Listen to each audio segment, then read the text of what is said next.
Live on the New York Yankee Baseball Network, WPIX presents New York Yankee Baseball from Fort Lauderdale Stadium in Fort Lauderdale, Florida. Tonight, the Yankees take on the Baltimore Orioles. Hi, hello, and welcome once again to Fort Lauderdale Stadium in Fort Lauderdale, Florida. I'm George Grande, along with Tom Seaver and Phil Rizzuto. Since we last joined you for a Yankee telecast in the preseason, big news here at the Yankee camp. The biggest news has come this evening. New York Yankee owner George Steinbrenner has announced that former Pittsburgh Pirate general manager Sid Thrift has joined the Yankees as a vice president, a senior vice president in charge of baseball operations. He will be one of the key men that forms this 1989 Yankee team. We'll have more on that as this evening progresses. And Tom Seaver, this has also been a week of injuries for the Yankees. Well, it certainly has, George. More news today about injuries. Big news out of the Yankee camp. Of course, Dave Winfield, we don't know if and when he will play or what part of the season he will play. But the news, Rafael Santana, bad right elbow, that an injury that he suffered last year. He's going to have observation by the Yankee doctor, and we'll have more news on that possibly later this evening.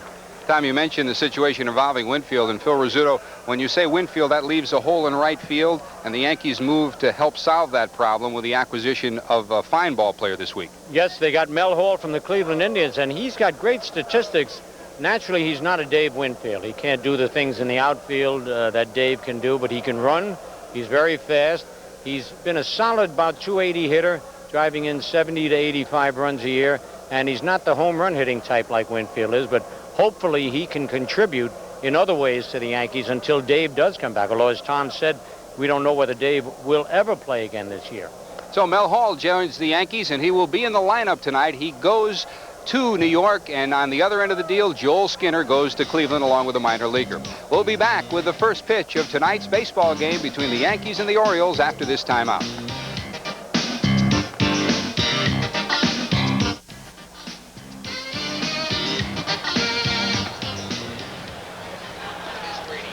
Well, hi, everybody, and again, welcome to New York Yankee Baseball as we get ready for this big ball game down here in the spring. The Yankees on kind of a bad streak right now, but right there is one of their main hopes. And Tom Seaver, you've seen a lot of this man, John Candelaria, in years past. He can be a tremendous help to any pitching staff. Well, he certainly will, Phil, and if he's healthy, and that's the big test, and with all the injuries going on with the Yankees around here, Rafael Santana going down, Dave Winfield, we don't know, as we talked about in the pregame show. This is a big test for the Yankees tonight.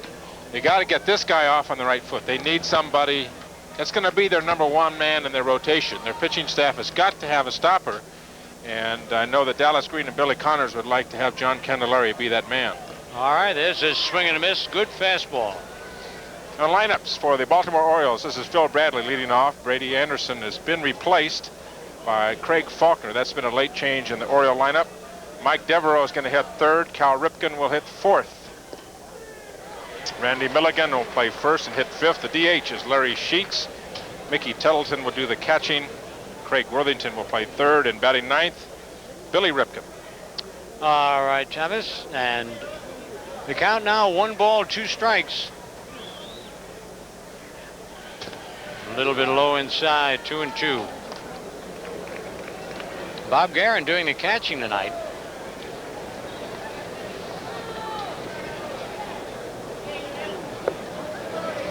Absolutely beautiful night for a ball game here in Fort Lauderdale. Bounce, a nice play by Candelaria. Runs, underhands it, and 1 man out. You know, that's a play that looks so simple, Tom. It's got to be one of the most frightening plays for a pitcher, I think, in baseball. Well, if you don't see the ball come off the bat, Phil, it can be frightening. Your head is moving sometimes. The depth perception is bad. You can't judge the ball. That one popped up nicely. It's the ball that stays on the ground is the one that's hard to judge. You just can't get the depth perception of the ball. The ball's all on you before you can handle it, you know. All right, 1 man out, and that pitch a little bit low. And we learn now that Brady Anderson is back in the lineup. This is a mystery man. Yes, it is. In and out. Now we had Brady Anderson, his number scratched evidently. Normally he's going to wear number 9. I think Brady Anderson's jersey is back in Miami. What do you think? I think you're right. You see the EBW on the sleeve of the Baltimore Orioles, and that was for their late owner, the Edward Bennett Williams. Or was it Edwin Bennett Williams? Or is it Edward? Edward Bennett Williams. Edward Bennett Williams.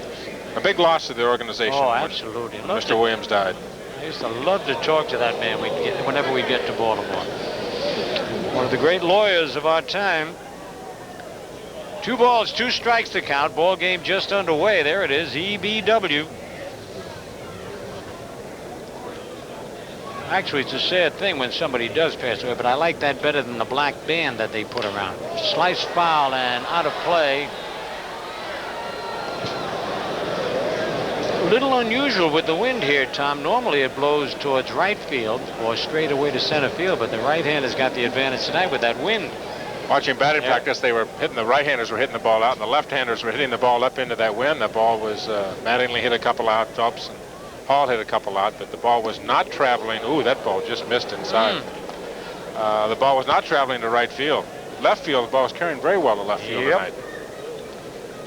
John Candelaria has an outstanding curveball. Just will freeze. See their left-handed hitter freeze? See him freeze? Freeze him, man. Just freezes. Just a little inside. All right, the Candy Man. He jammed him, fouled it right off his foot. And, man, if you think that doesn't hurt, put on a pair of those spike shoes, Tom. They're like slippers, right? I mean, they're so soft, there's no protection whatsoever. And if you got bunions like I have... They got socks on there. Those socks, it must be 1/100 of an inch thick. Sanitary socks, sanitary hose as they're called. That's right. That hurts. He doesn't know what, you don't know what to do. I mean, it hurts so much, you'd love to take, look at him. Normally the trainer would come out now and spray a little ethyl chloride on, but... Some players the trainer won't come out for because the trainer will get out there and the player just shoo them away because they don't, You're right. Play that. Good point. That macho image, and they'll scream and swear at the trainer and tell him to get back. Whoa, just missed. I think Candy thought he had that one.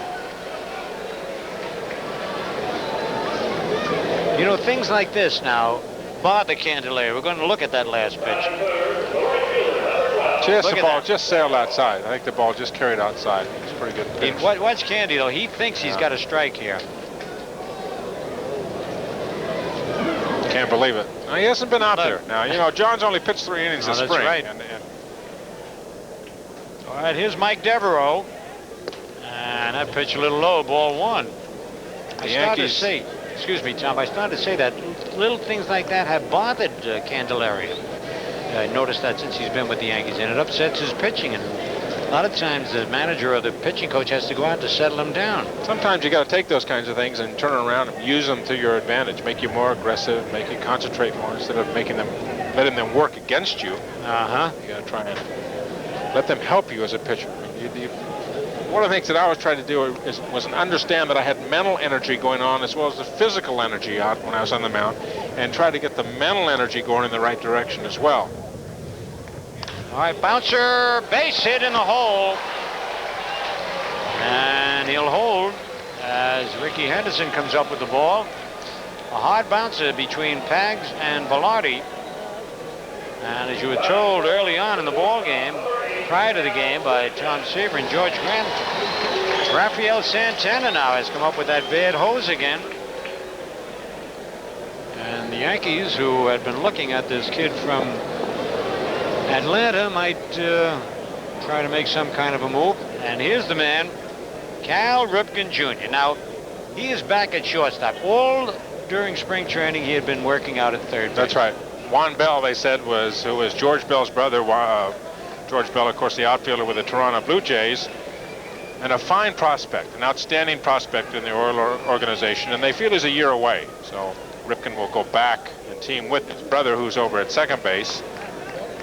Out back where he's played for several years with the Baltimore Orioles, and one of the premier shortstops, one of the great defensive and offensive shortstops in the game of baseball. He really is. I mean, there's no doubt about his offensive ability, and he makes it look easy on the defense. He's a mental player. He doesn't have the range, he doesn't have the speed, doesn't have the quickness, but he's probably the smartest player. Oh, that could go with the wind. Henderson back. I think that's gone. It's gone. We told you about that wind blowing, and he hit it high enough so that it carried, and Henderson thought he had a shot. There's the flag blowing out towards left field. So Cal Ripken Jr. puts 3 quick scores on the board. Now again, Tom Seaver, when something like this happens to a pitcher, or say to you in the first inning, it's like, I know if I were an infield and I made an error and something like this happened, I'd be miserable the whole game. Well, you got to understand, I think, what Candy's going through. This is spring training. This is the second start that he's made.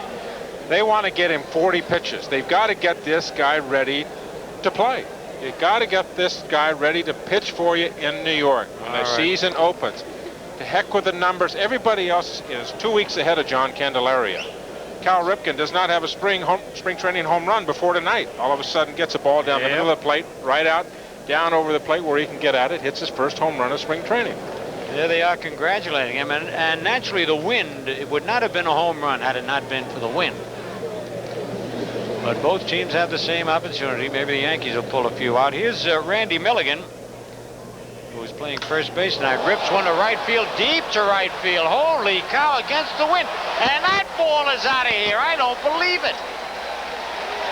He hit that so hard right into the wind. Got to get some stats on this kid. Now that is power to the opposite field, Tom. Well, he has been leading the Orioles here with, in spring training, 7 RBIs. Just on 5 hits. Now that ball went out there, went through the wind. A fly ball to right field is not going to go out, and that's the kind of ball that during batting practice Don Mattingly hit about 4 or 5 out that were line drive home runs. That's really the only way you're going to be able to get the ball out. And it looked like the pitch was in about the same spot that Ripken's was, right there. Ripken pulled his. Milligan goes to right field. Spent part of the year last year in Pittsburgh at 220, Buffalo at 276. But like I said, on only 5 hits, that being his 6th this spring, he now has 8 RBIs on just 6 base hits. All right, right now Larry Sheets, who really had an off year last year after a great year the year previous, he batted as a ground ball hit to short. Velarde, long throw in, plenty of time. 2 men are out. Randy Velarde, who was up and down, and John Candelaria getting a little fire here for not his baptism under fire, but got to feel a little strange when you haven't been out there in so long. You have to be a little bit realistic too, Phil. I mean, everybody is a couple of weeks ahead of John. Yeah, that's true. More than anything else, they want him to get about 40 pitches in. He's got to play catch up. Got to catch up with everybody else. If he could go 3 innings, that'd be terrific. But Billy Connors just wants him to get 40 pitches in off the mound. And I'm going to tell you, they're holding their breath over there on that knee. They're very worried about his knee. They don't think that it's strong the way it should be to withstand the rigors of pitching in a regular rotation during the regular season. I know, and it has puffed up and swelled quite a bit after each outing or working on the mound. This is Mickey Tettleton, and that pitch a little high. 1 ball, 2 strikes. 2 men are out. The Birds are leading 4-0. 3 base hits, 2 of them homers. Bounce to third. Bags backs up, the long throw low, and grabbed by Mattingly, and they got him. Holy cow, that was a great play by Mattingly on a tough hop. So at the end of 1/2 inning, it's the Birds 4 and the Yankees coming to bat.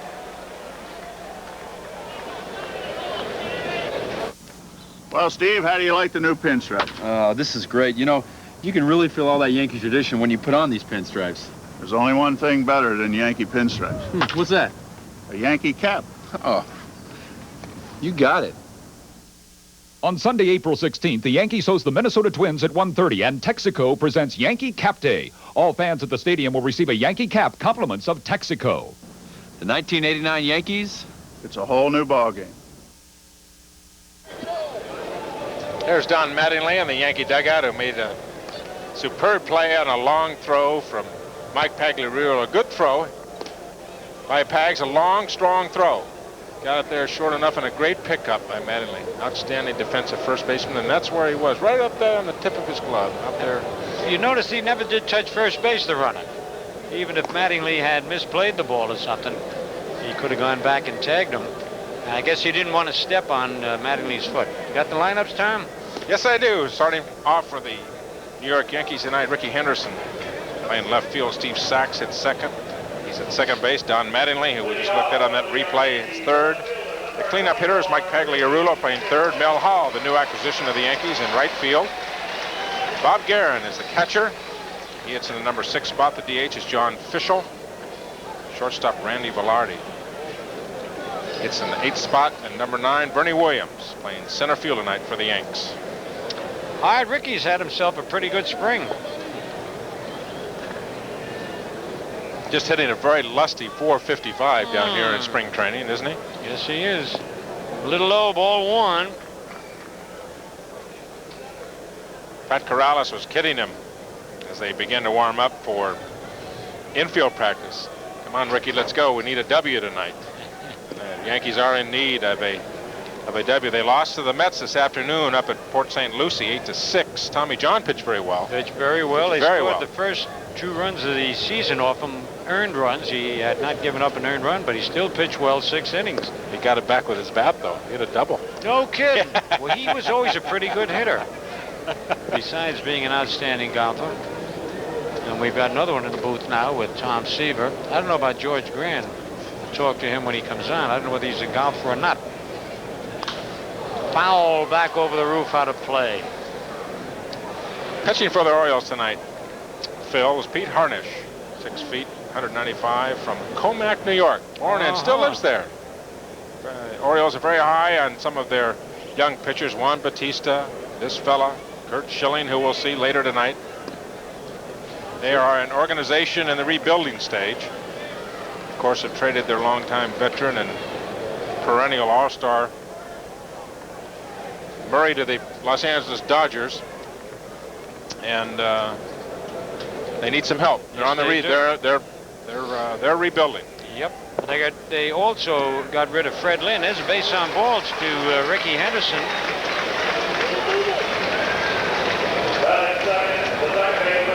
And it's not a bad move. Besides being an outstanding move financially, they're saving a ton of money. Now here's Steve Sachs, who was injured for just about the majority of the spring, but since he's been back, he's really been hitting the ball. Everybody likes his style of play. Little pepper pot, isn't he? Yep. I was going to say like Charlie Hustle, but Pete Rose right now is in might be in a little bit of a jackpot. Hopefully the stories are not true.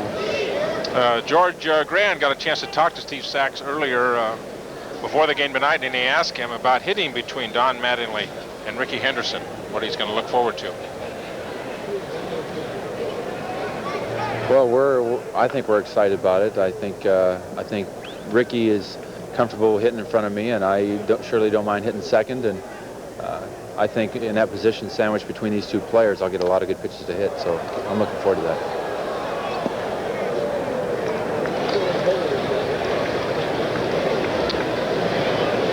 So, could have been very interesting what he said. I couldn't read lips. I don't know if the people at home heard that or not. I hope they did, because we didn't get to hear it up here. No. They heard it, okay. They heard it. All right, John, thank you. John down in the truck informed us that they heard it. Good. 1 ball, 1 strike, nobody out. Yanks trail 4-0 in the bottom of the first. Oh, man, they almost had Ricky. Had taken a step towards second.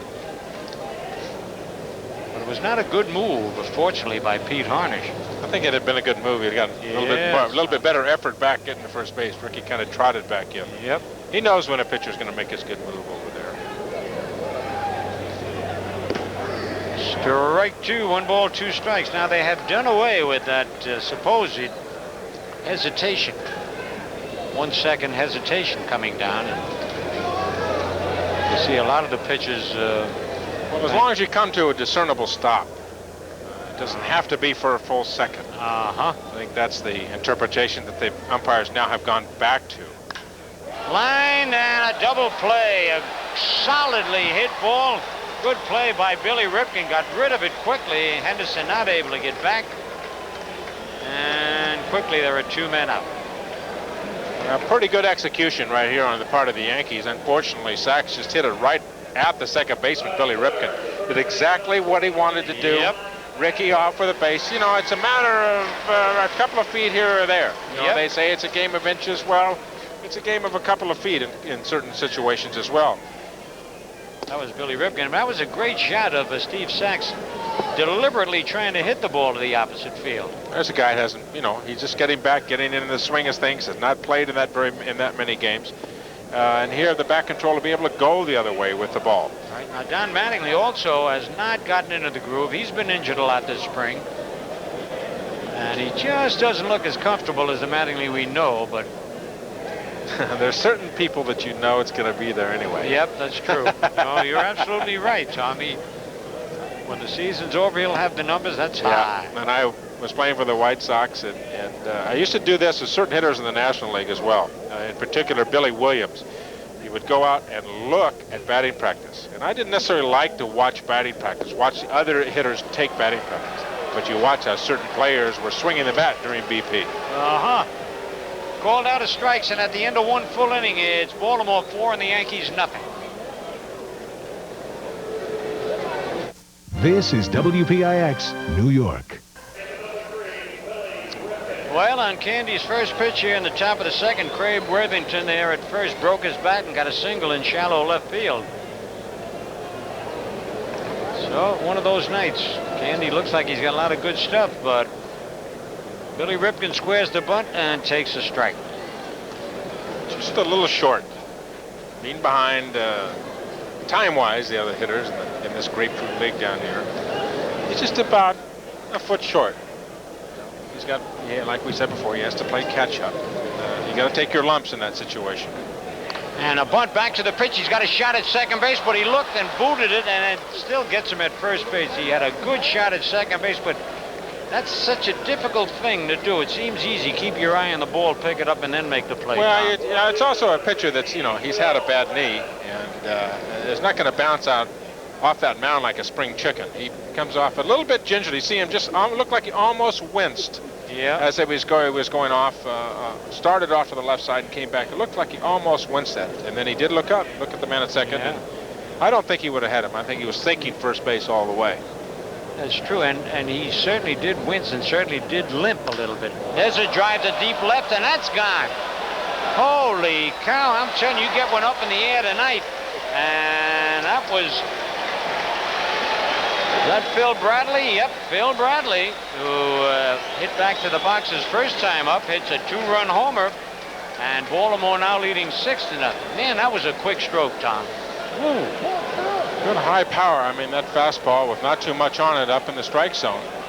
And the wind blowing out, almost like a jet stream out there to left field. You get the ball up in the air, which he certainly did, but he hit that ball right on the nose. Yes, he hit that ball better than Ripken is. This ball, you can see just out over the middle, outer half of the plate, right out where he wants it. Boom, extend those arms, crush time.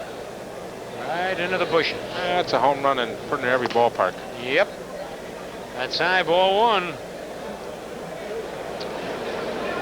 Brad Anderson, who walked and scored his first time up.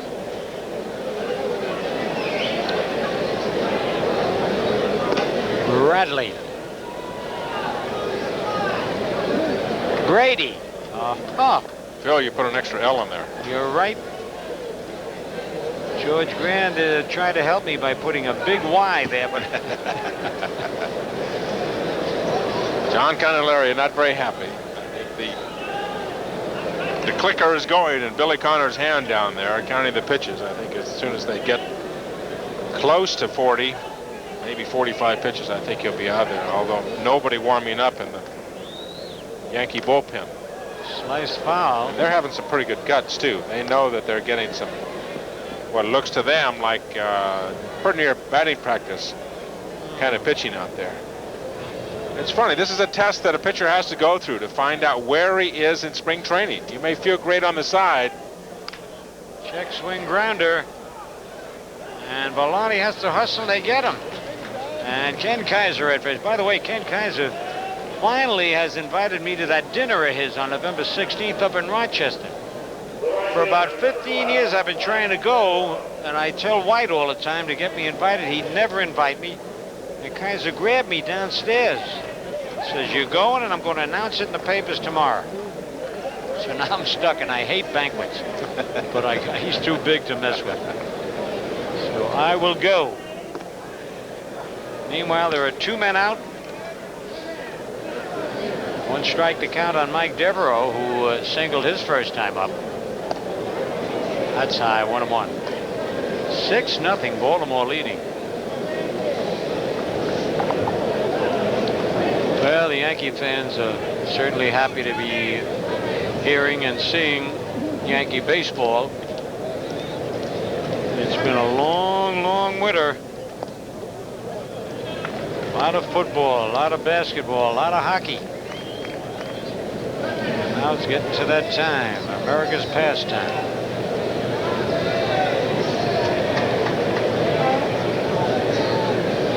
Good curve, bounce to short. Velotti, off balance throw. They got him. Oh, Randy Velotti made some good plays there. 2 more runs, and at the end of an inning and a half, it's Baltimore 6 and the Yankees nothing.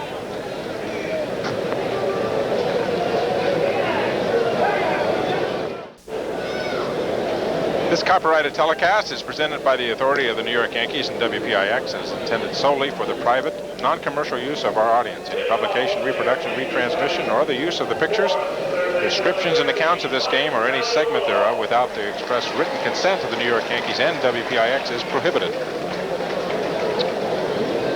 All right, Thomas, and here's Pags. He's always got dirt on that uniform. He's always diving and doesn't look the same without that mustache. Some guys look better with mustaches. That's a little strike 1. He's hitting 146. You think you ought to grow it back? I think so, and I bet he does. A lot of their ball players are also very superstitious.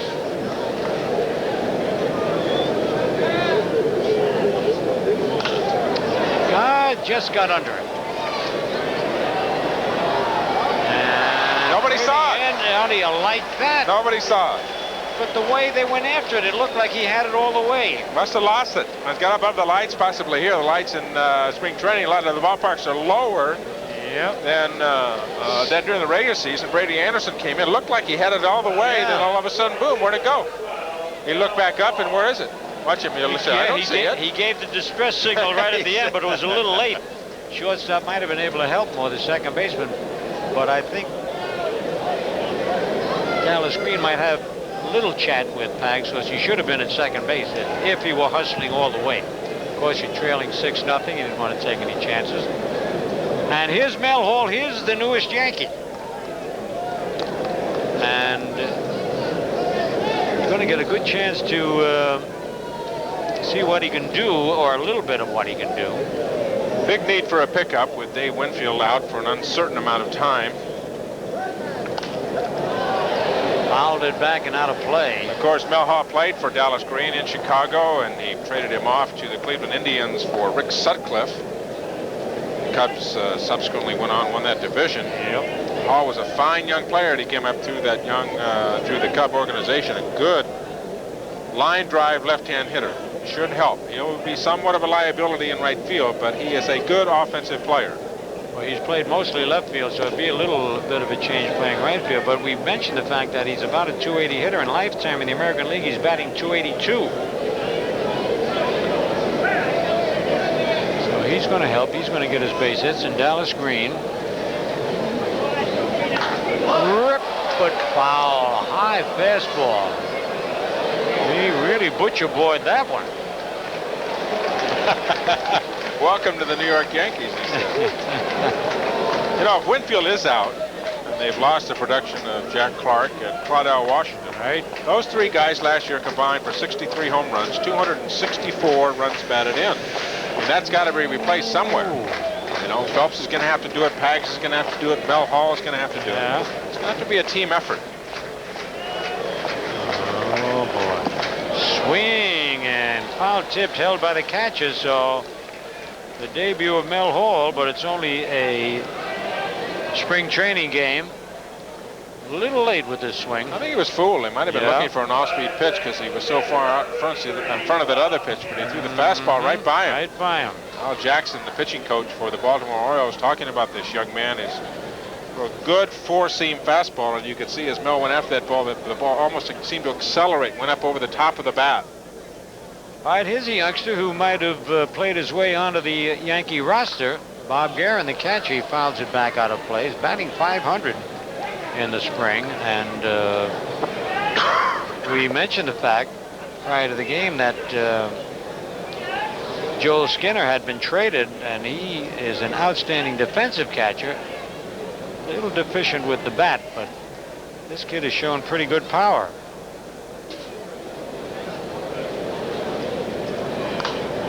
Foul back out of play, so we found out now from our dandy little director, John Moore. He played this afternoon against the Mets up in Port St. Lucie, so he's a big, strong kid. Most catchers are. 6'3", about 205, Phil. And it was nice and warm up there in Port St. Lucie, here in southern Florida on the East Coast. It was in the mid-80s today, and it's really cooled off to be a beautiful night. Foul back out of play. Right in about the 70s, I think, tonight up here in shirt sleeves, and another full house here at Yankee Stadium, and it's just a gorgeous, gorgeous night. Did you go up to Port St. Lucie today? No, I did homework today. There's Richard Dotson. Should be the Yankee pitcher, unless Candelaria comes back out. It looks like Candy's going to come out because Richard would be throwing down. I'm surprised he's coming back out, unless he has been doing more throwing on the side than we are aware of. Well, like you say, he's got to get that arm strengthened. There's a foul back. He's chopping down on that high fastball. But Dotson has got an interesting new way. He says he's been going deep in the hole and throwing the ball long range to first base, and it said it's getting his strength back in his arm. And he's not pushing the ball. Boy, last year, I'm telling you, you could see it was so obvious he was just pushing the ball like a dart thrower. And there's Candy, and there's Dotson. Oh, he fooled him on that pitch. Good pitch by Pete Harnisch. Second strikeout in a row. That's a good breaking ball right there. This youngster throws the four-seam fastball, a slider, and the changeup. That's a good hard slider. Oh, Jackson likes this young guy. So Charlotte last year, he was 7-6 with a 2.58. Then he went to Rochester, and he was 4-1 with a 2.16 earned run average. Yeah, at Charlotte in 132 innings, he struck out 141. And there's a little looper that is going to be caught by Billy Ripken. So John Fishel pops out to second base. Nothing across. At the end of 2 full innings, it's Baltimore 6 and the Yankees nothing.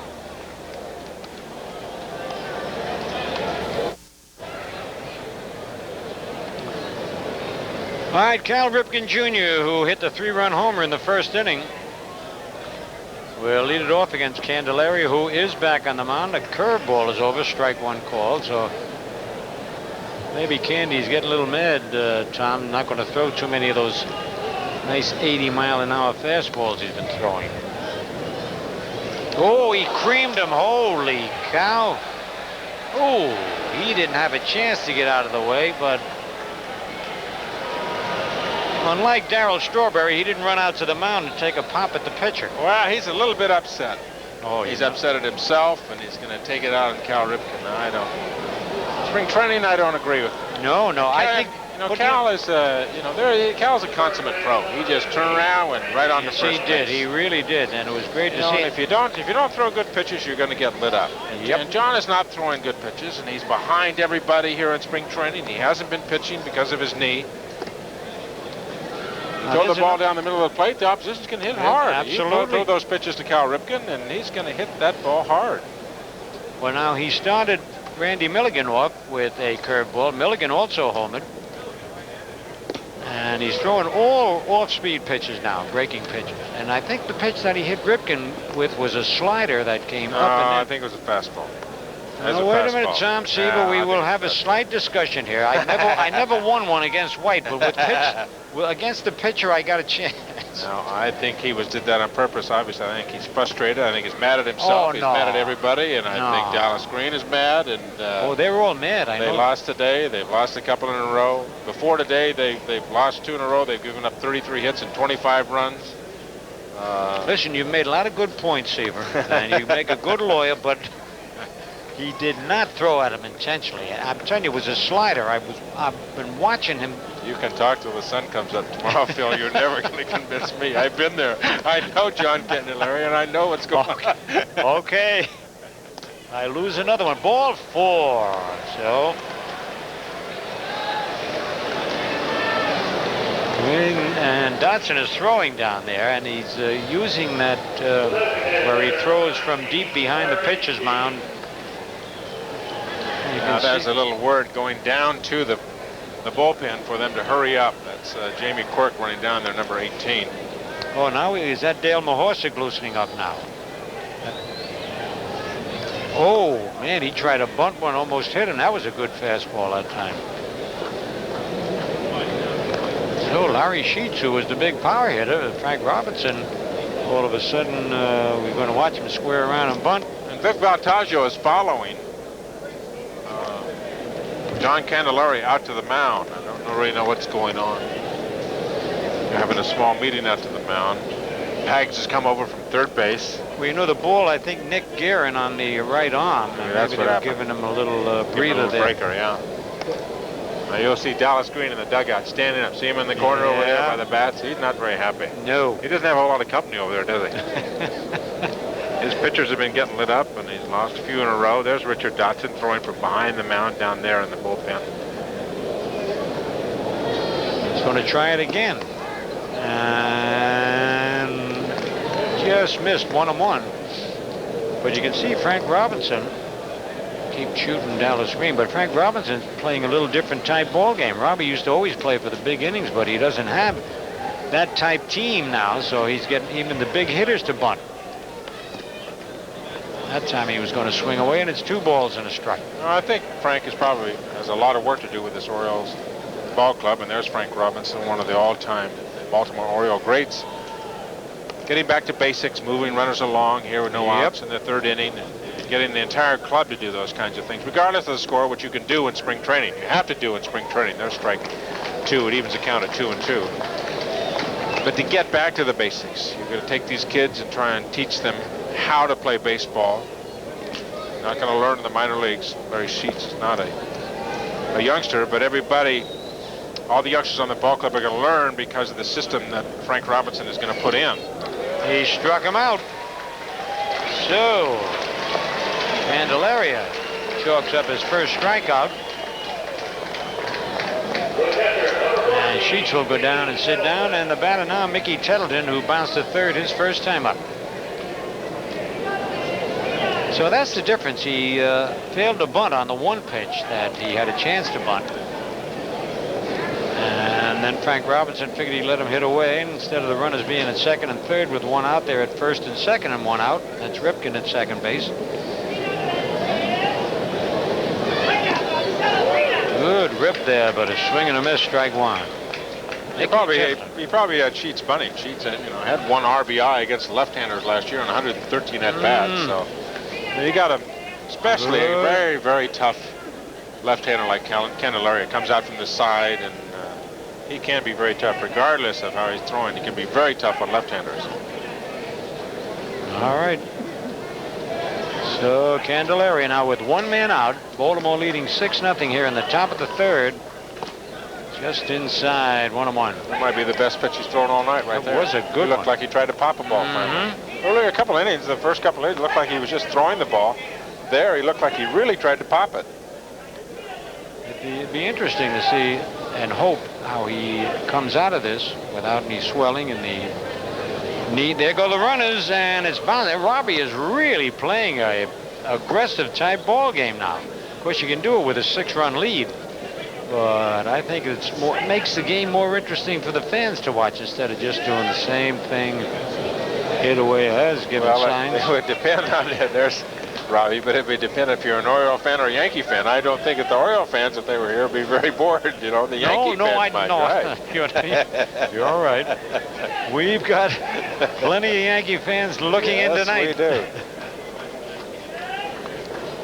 Foul back out of play right in the press box.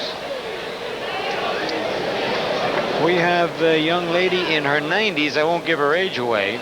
Alga Mary, that's Al Mary's mom. Dad used to follow the Yankees as a reporter. And we have young Carly Hofer, who had been the Yankee bat boy for the last 2 days. Just 9 years old, so we got the old and the young looking at.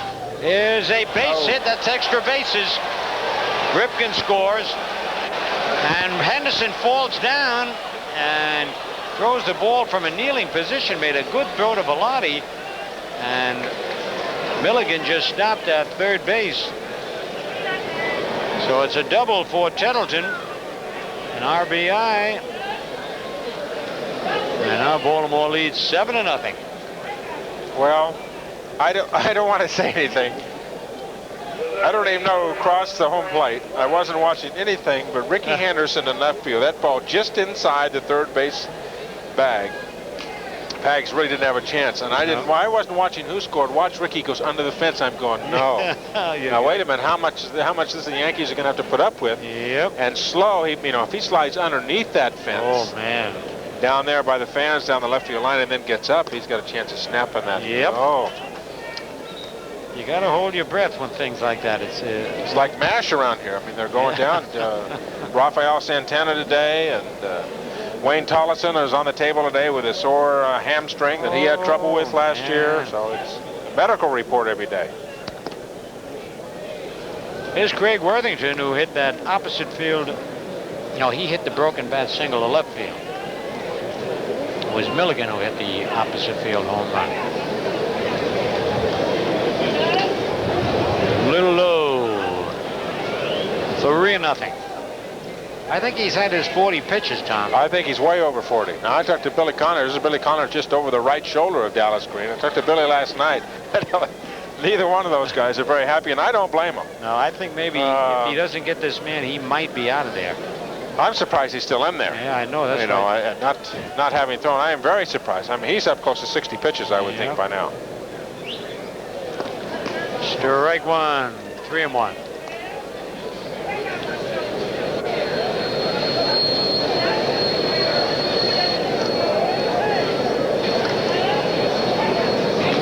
Rick Baltaggio telling Candelaria to slow it down a little bit, and Dallas Green giving him that is not ready. Piece of opinion. Just giving him a little. Candelaria has a habit of working extremely fast, a very fast worker. A fly ball hit deep enough to score a run. Mel Hall makes the catch. A throw in at third base. No, not in time. Cut off by Velotti. Another RBI, and it's now Baltimore 8 and the Yankees nothing. Sacrifice fly for Worthington.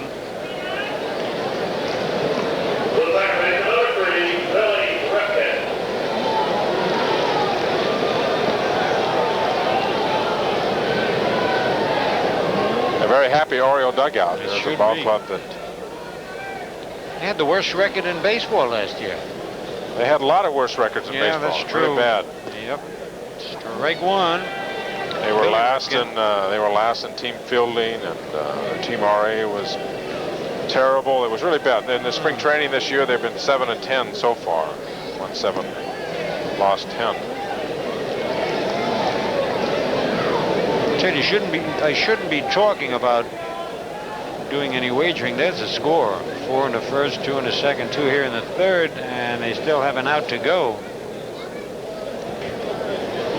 And fouled out of play. But Baltimore is 300-1 to win the pennant.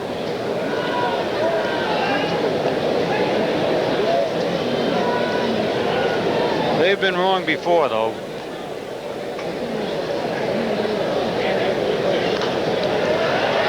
Foul out of play. We got our official counter going. That's number 59. Pitches for John Candelaria. So he is over the max, as they would say. And he is tired out there. He's a little winded.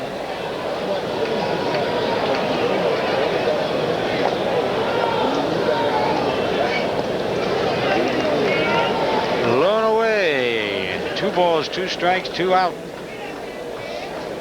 I think one of the things the Yankees are going to be interested in, of course, is how Candy's knee is going to react to this. Are we going to see fluid tomorrow, or what kind of reaction, I'm sure, after the game, they're going to get some ice on his shoulder and his knee as well. Ripped to center field.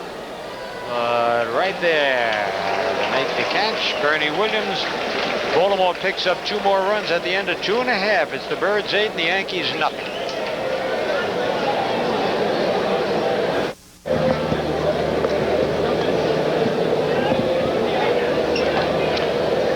All right, so Dallas Green.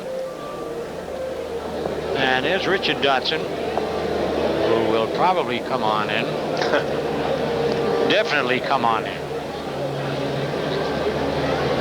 That was Charlie Fox next to Dallas Green. I should know. I was going to say Frank Howard, but Charlie Fox is from my old neighborhood, you know, back in Brooklyn. He's also half as big as Frank Howard. I know. That's why I was wondering. I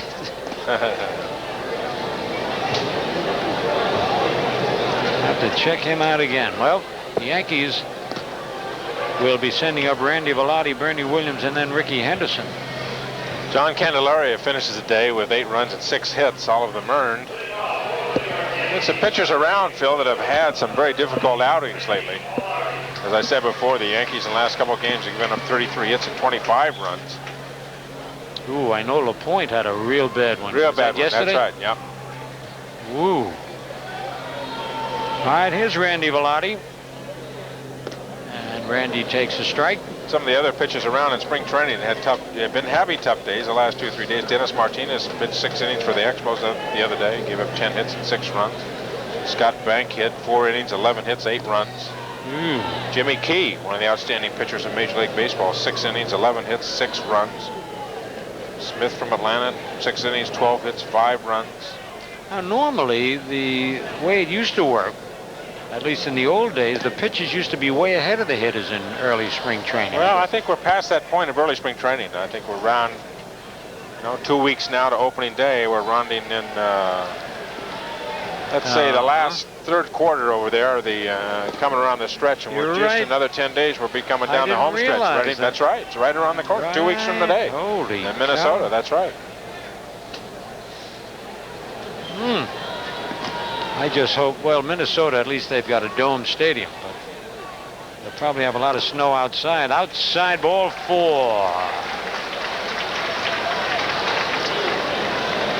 So Velotti is on, and Pete Harnisch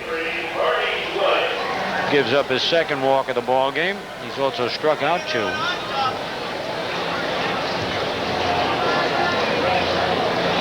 Milligan holding the bag against Velotti, and Bernie Williams will be the batter. He's an exciting ball player.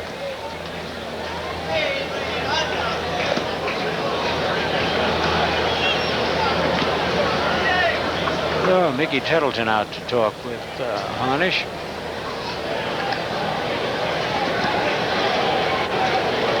Al Jackson raving about this young man, Harnisch, the young man from Comac, New York, that he just has a great live fastball. Sometimes the plate will elude him, and the base on balls will rack up. And if he can overcome that, he thinks he can be a big winner in the major leagues. Strike 1-1.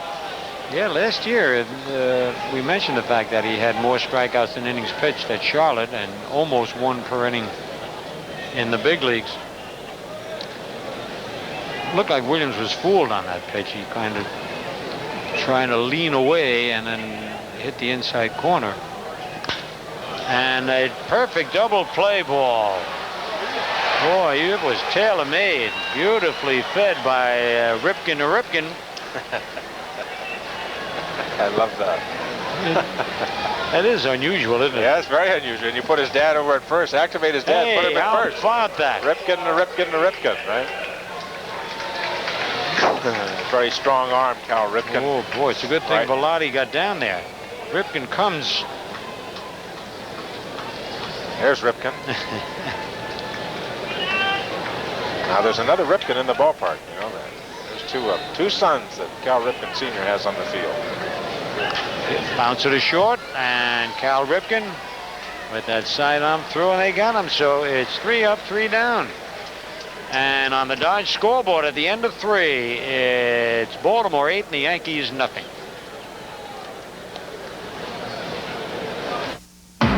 It started with a death.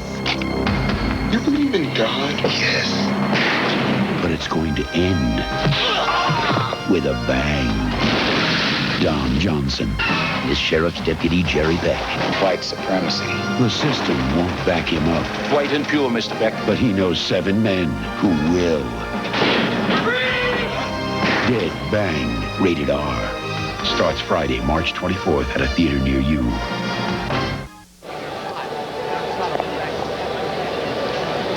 Back at Fort Lauderdale Stadium in Fort Lauderdale, Florida. Yeah, it's baseball time. A little pizza on the side, a little hot dog. You know baseball's back, right, Tom? Listen, while I was doing my lineup cards, I was having one of those hot dogs. I couldn't pass it up. Richard Dotson doesn't have a chance for that kind of a break right now. Dot will be coming in to pitch for the Yankees, hopefully at least 3, maybe 4 or 5, depending on how he goes tonight. Candelaria was simply out of the blocks and get as many as they could, but for Dotson, he's on the program, Tom. Well, this is a very important outing for Richard Dotson. The Yankees are thinning out their cores, trying to decide who's going to go north of them. Of course, they've added several pitchers during the offseason, so they have enough bodies. This young man here, an outstanding year for the Chicago White Sox in 1983. Facing Phil Bradley. Nails this one to right field, but Mel Hall should have plenty of room at the warning track in front of it and gathers it in.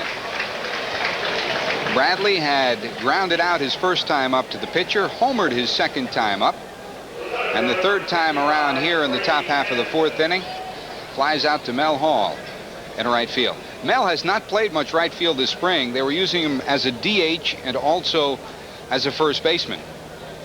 Richard Dotson will go against Brady Anderson. Anderson, of course, acquired from the Red Sox last year.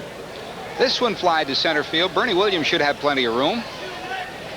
2 up, 2 down. Now that's what you do. Throw strikes, and it's a simple game, right, Tom? Well, it looks like a simple game. This is a very important outing, as we were talking about earlier, for Richard. He's a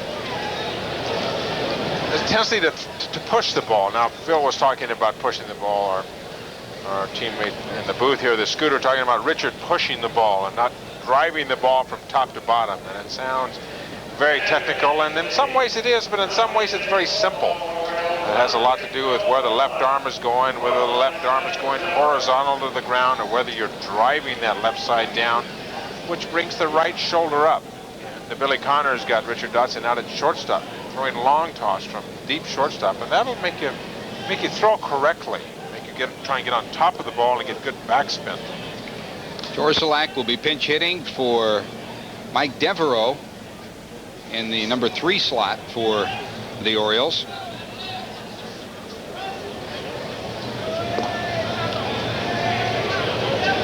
Dotson goes behind 2-0 to Orsulak. That is the Dotson changeup, as you saw there, and he has an outstanding changeup. That problem is that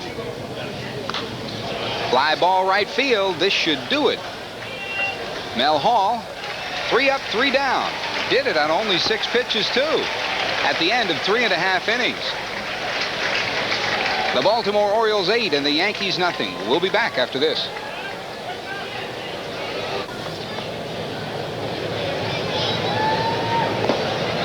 Tom Seaver, the George Grande back here at Yankee Stadium in Fort Lauderdale. You're getting a look at Elrod Hendricks, and that is Kurt Moten on the right. Believe it or not, I played in Alaska with that young man on the right-hand side. He's now a coach in the minor leagues for the Baltimore Orioles. George, you ready for tonight's quiz? Dallas Green is only the 4th Yankee manager in the last 20 years never to have played with the club. Can you name the other 3? You fans at home, only the 4th manager in 20 years who did not participate with the Yankees as a player. Who are the other 3? To kick that one around. Steve Sachs against Pete Harnisch. Fly ball right field. Orsulak, who's into the ball game and right, will have this one. I don't know, what did I do? Bring the fly balls with me when I came in here? You brought the fly balls, and you brought the 1 pitchers, too. Which is now turning into a game, an 8-0 spring training night game, and go up and hack at the first pitch. Orsulak, the new right fielder, the only change for Frank Robinson and the Orioles. Harnisch is working on his 4th inning of activity. Don Mattingly will come to the plate. Mattingly hitting .245 this spring. Of course, a career .345 hitter. Nails this one to left center field. He'll get one. They'll hold him to that as Brady Anderson comes up with it rapidly. Now that's the Don Mattingly swing you like to see. That ball up and away went exactly the way you would expect him to go with it, Tom. That's exactly the way he was hitting in batting practice. I sat up here and watched him for, he was probably here for about 10 minutes on his own, and he would one pitch he would pull to right, the next pitch, boom, he would hit just like that and go right to left center, and I would swear that he hit the same spot out there in left center field about 4 times in a row. I bet you if you put a circle out there about 4 feet in diameter, he probably was in that circle exactly 4 or 5 times. Harnisch to Pagliarulo, high ball 1. So tough on a high pitch like that to keep your swing level. Actually, you're trying to swing down on it. The good hitters can do that. The 250 hitters can't, and he demonstrated that so clearly. 250 hitters pop it right up in the infield for you. 1-0 to Pagliarulo. Outside ball 2. Don Mattingly's hot. There's just not many outs that you see. A lot of times a hitter will walk up to the plate and a pitcher will see an out. Don Mattingly's the kind of guy who walks up there and you don't see any outs. You don't see any holes. Harnisch tries to come inside. Pags fouls this one back. Nice catch in the stands, and the fans give a round of appreciation. Boy, the fans came alive right about the first inning. The Yankee Clippers here tonight. Joe DiMaggio is up in the booth with Yankee owner George Steinbrenner, and also with the new senior vice president of baseball operations for the Yankees, Sid Thrift. If you're just joining us, Thrift was named a VP with the Yanks earlier tonight. Harnisch back to Pagliarulo. It's high, 3-1. They're looking for this one. Uh-oh. They got it. All right. They were fighting for it, and they finally came up with it. 3-1 to Pags. Line drive left field. Can Bradley get it? He does. Almost loses it, and that's the lights again, as you mentioned, Tom. The low lights make a big difference, and he almost lost that line shot. Well, that ball was right in the lights. Obviously, as you could see him hesitate as he went in. He had the ball, and then boom, that ball gets in the lights, and it just disappears. And it takes intense concentration to keep your eye on it, because it'll go through the lights, and then you'll see it, and you won't, and you'll see it, and you won't, and you see it, and you won't. Bradley ends up on his knees. Nice play. That is not an easy play, certainly, and that's the kind of play you'll see in spring training night games when the light's not quite as high as you would have them during a major league season. 2 down. Harnisch to Mel Hall, with Mattingly still on first. Inside, ball 1. Bradley's a left fielder by trade, but he was the odd man out in Philadelphia. Ricky Jordan, they put him on first, and they moved Hayes out to the outfield, and they put Sam Well in center field, so there was really no place for Bradley. That's why they traded him for Ken Howell and Gordon Dillard. 2-0 to Mel Hall. And it was somewhat of the same situation for this man, too, Tom. Mel Hall, he was kind of the odd man out in Cleveland, and boy, he was so happy talking to him the last couple of days to be here in New York and have a chance to play. He figures to be the platoon in right field with Gary Ward. Harnisch, 2-0 to Hall. He can hit. There's no question that Mel Hall can hit. He's a line drive hitter. They say, well, because he goes to Yankee Stadium, he's going to hit some more home runs. I don't know if I follow that. I think if he tries to hit home runs, he's going to be less productive. You just have to go with your strength. He's a line drive left center field hitter, right center field doubles hitter. He's not really a home run hitter. But, you know, he made a good statement in the paper the other day. He says, you don't need home runs to drive runs in. You can knock somebody in with a double as well. Well, that's pretty good thinking. Ball 4 to Mel Hall. The good news for Mel Hall is that he's a career .280 hitter. The bad news is most of those have come against right-handed pitching. He is under 200 against left-hand pitching, so you don't figure to see him against the left-handers much this year. That'll bring up Bobby Guerin. Mattingly on second, Hall on first. 2 out here in the bottom of the 4th inning. The Orioles 4 in the first, 2 in the second, 2 more in the third. They lead it by a score of 8-0. If you just tuned in, John Candelaria was the man who gave up those 8 runs. Fly ball, center field. Brady Anderson has Guerin played perfectly. El Perfecto. One hands this one. That'll do it for the Yankees at the end of 4. Orioles 8, Yankees nothing.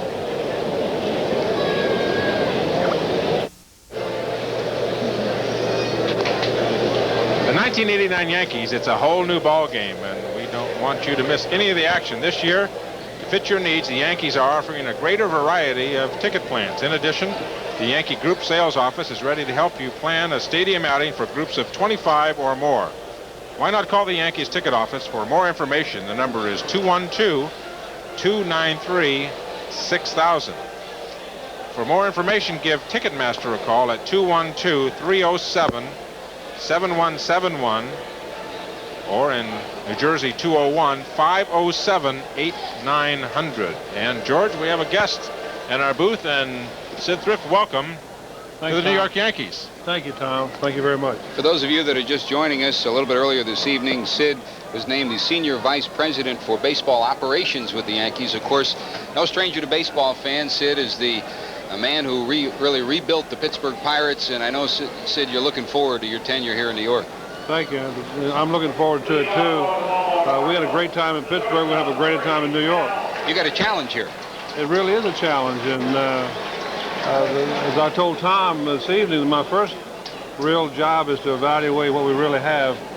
I think that's the key to everything, is to assess your own talent properly.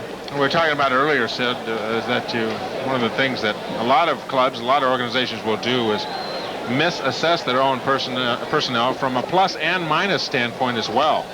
No question about it. That's a trap you can fall into. It's just as severe to over-appraise as it is to undervalue a player.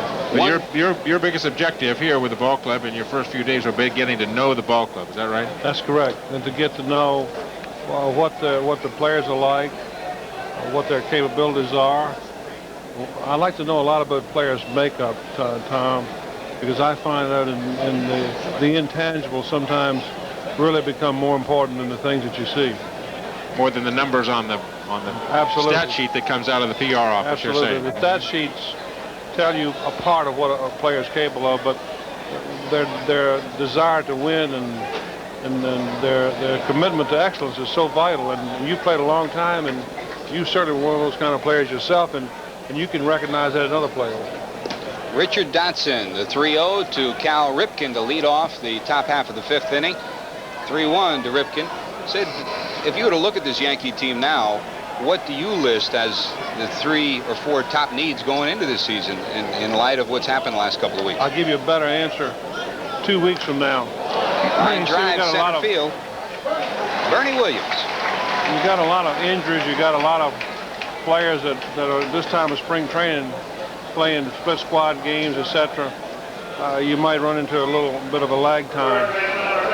It seems to me that you have a big thing to make up in the home run production of 3 hitters.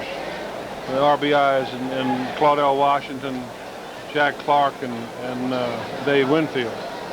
They have three big pluses. 3 big holes that you've got to fill. Yeah, that's exactly right. That's 264 RBIs that you have to find someplace. That's right. And you had 2 right-hand hitters that really, when you have a good hitter like those guys, they do something for their time at bat, plus the guy behind them and the guy in front of them. That's right. It affects them. Did you have any input on the Mel Hall deal? No, I didn't. I had none. I think it's a good acquisition because he's been a run producer. And when you look the crop over, Tom, it's very hard to find that kind of player out there available because everybody's looking for the same kind of thing. So you were saying most likely, given if you had all the information, you most likely would have made the trade. Absolutely. Traded Absolutely. As well, huh? Absolutely. Fly ball by Milligan to right field. Hall over. Oh, great play. What a play by Mel Hall. And he'll get a hand for that.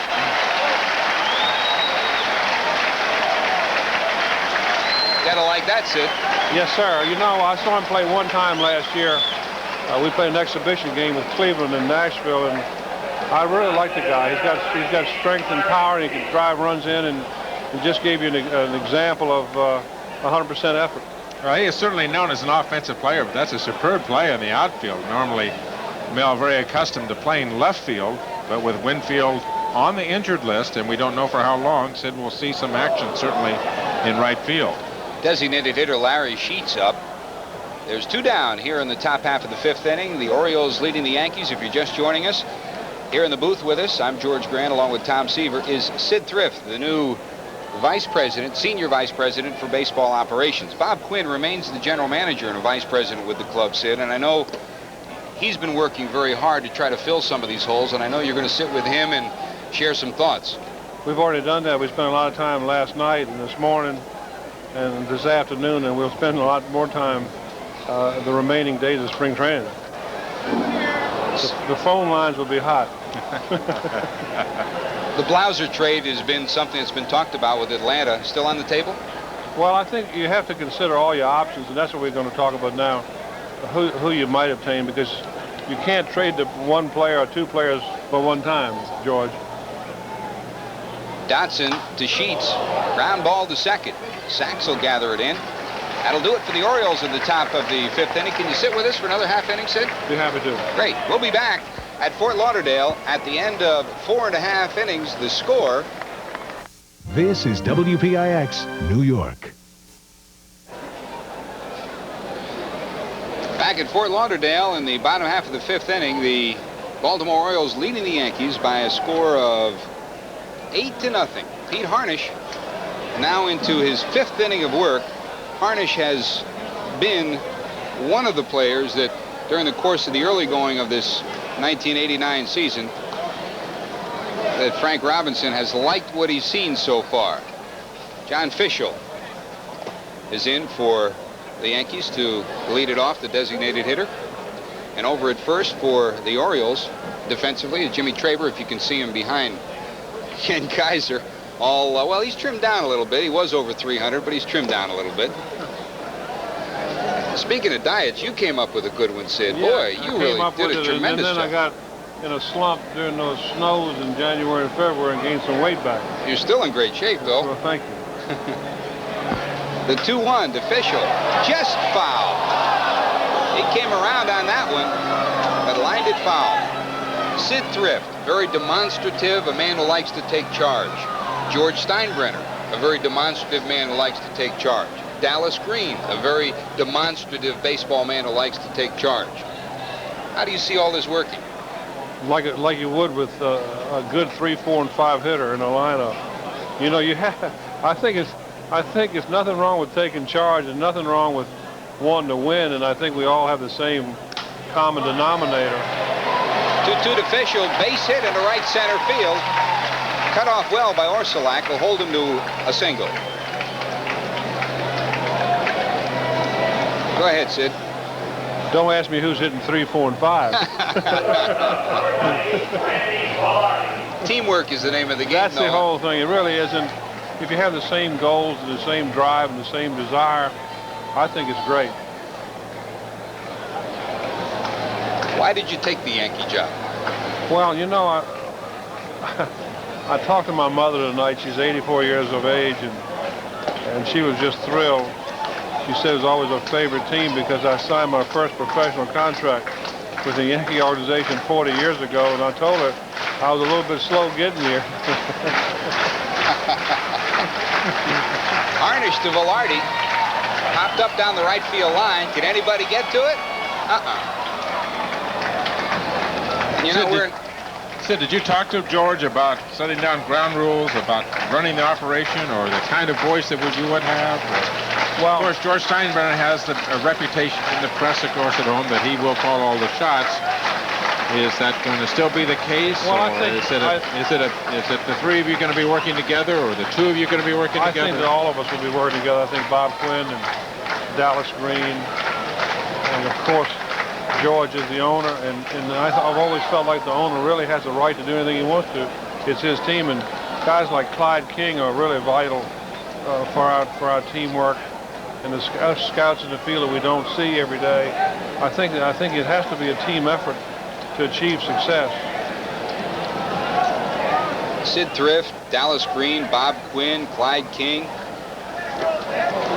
He gets Velarde on the high fastball. I should mention too George Bradley, because he's over in Tampa and in charge of the scouting and minor league department, and that really is your lifeblood and lifeline, so to speak, to the long-range success of any baseball club. All of you, all of the individuals we've talked about, believe in the organization, believe in developing and building from within. That is critical at this time of the year, especially with all the injuries that have beset this club in the last couple of weeks. It was, as we look at Bernie Williams, who's one of your finest prospects in the organization. I don't have to look at him very long to know that he's a good prospect, because I came from the school of running and throwing, and he's a beautiful sight to behold when he runs to first base. Sid, you're basically with an organization, or were with an organization in the National League. I mean, how familiar are you with the Yankee organization, not only here at the major league level, but at the minor leagues as well? Well, you know, that's a great question, Tom. You know, you can be in the same league even as I was with Kansas City when I went to Oakland, and you still need time to really have a first-hand evaluation of your own players. It really takes some time, and of course, as I told George today, that I'm on a crash course right now, and I'm taking all the input, but I need to see them. I need to see a lot of these players myself, especially at this level. I think it's another great opportunity. No one likes to have injuries, but sometimes things are blessings in disguise, because you give a chance to some of the younger players to get a few days longer in the long run. Now, you don't like to have injuries, but if you're going to have them, you're better off having them now than you are in August. Oh, no question about that. Spring training's the time to have them, as long as you can get them healthy by opening day. There's a look of Dallas Green and Charlie Fox in the Yankee dugout. In the opposing dugout, Frank Robinson and Johnny Oates there, just to Frank's left. We're here in the bottom half of the fifth inning. The Yankees have 1 on, 1 out. Bernie Williams at the plate. Pete Harnisch 3-1 to him. It's ball 4, and Williams is on. You've got a Bernie Williams, fine prospect, and it's no secret that if you need some help, people are going to come looking for those prospects. With the injuries, do you hold the line, or where do you go from here? You have to use good judgment, and that's a great question, George. You really have to guard against giving away your future. And I know you have to play in the major leagues, and I know we're in New York, and I know we have to win, but there's certain players that you just must keep. Ricky Henderson to the plate with 2 on, 1 out. Harnisch, who's beginning to labor a little bit in his 5th inning of work, to Henderson. And I know you have to have a smile on your face when you think of the potential that number 24 brings to the plate. Yeah, I have a smile on my face. I told him, I said, you know, you really are a fast guy. How come it took you 12 years to catch me? I drafted him at Oakland in 1976. In the 4th round, and he's one of the most exciting 18-year-old players I ever saw, and he's got unlimited potential. Top of this order could be exciting with Henderson, Sachs, Mattingly. It sure could.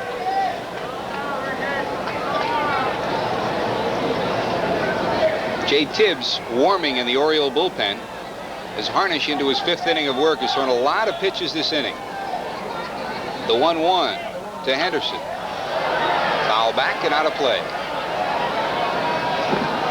Sid Thrift, is there anybody that might be in the, let's say, the Pittsburgh Pirate organization, not on the field personnel, but people that work with you in the front office that you might bring over and help you here with the Yankees, maybe office personnel? Or... Well, you know, I've always believed in giving everyone an opportunity to work where they are before you make any changes. I never have been a person like a number of people have, Tom, in this business, have a group or a team that they take with them. I never have believed in. I believe in having the best people involved with you in your operation, and there's some fine people right here.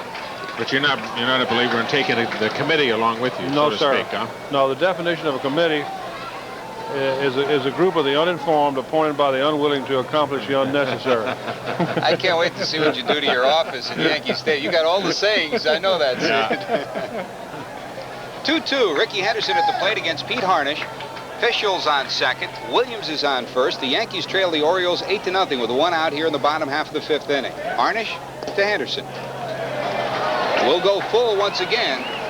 Through most of the first 4, Harnisch was ahead of the hitters, but he's been behind. He's thrown 1, 2, 3, 4, 5, 6, 7, 8, 9, 10, 11, 12, 13, 14, 15, 16 pitches this inning alone.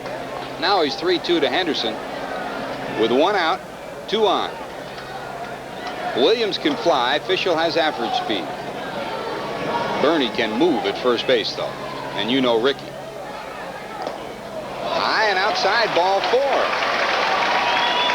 So the Yankees have the bases loaded, a chance to get something cooking. And Steve Sachs, who lined into a 4-3 double play, hitting perfectly his first time up, and then flied out to right.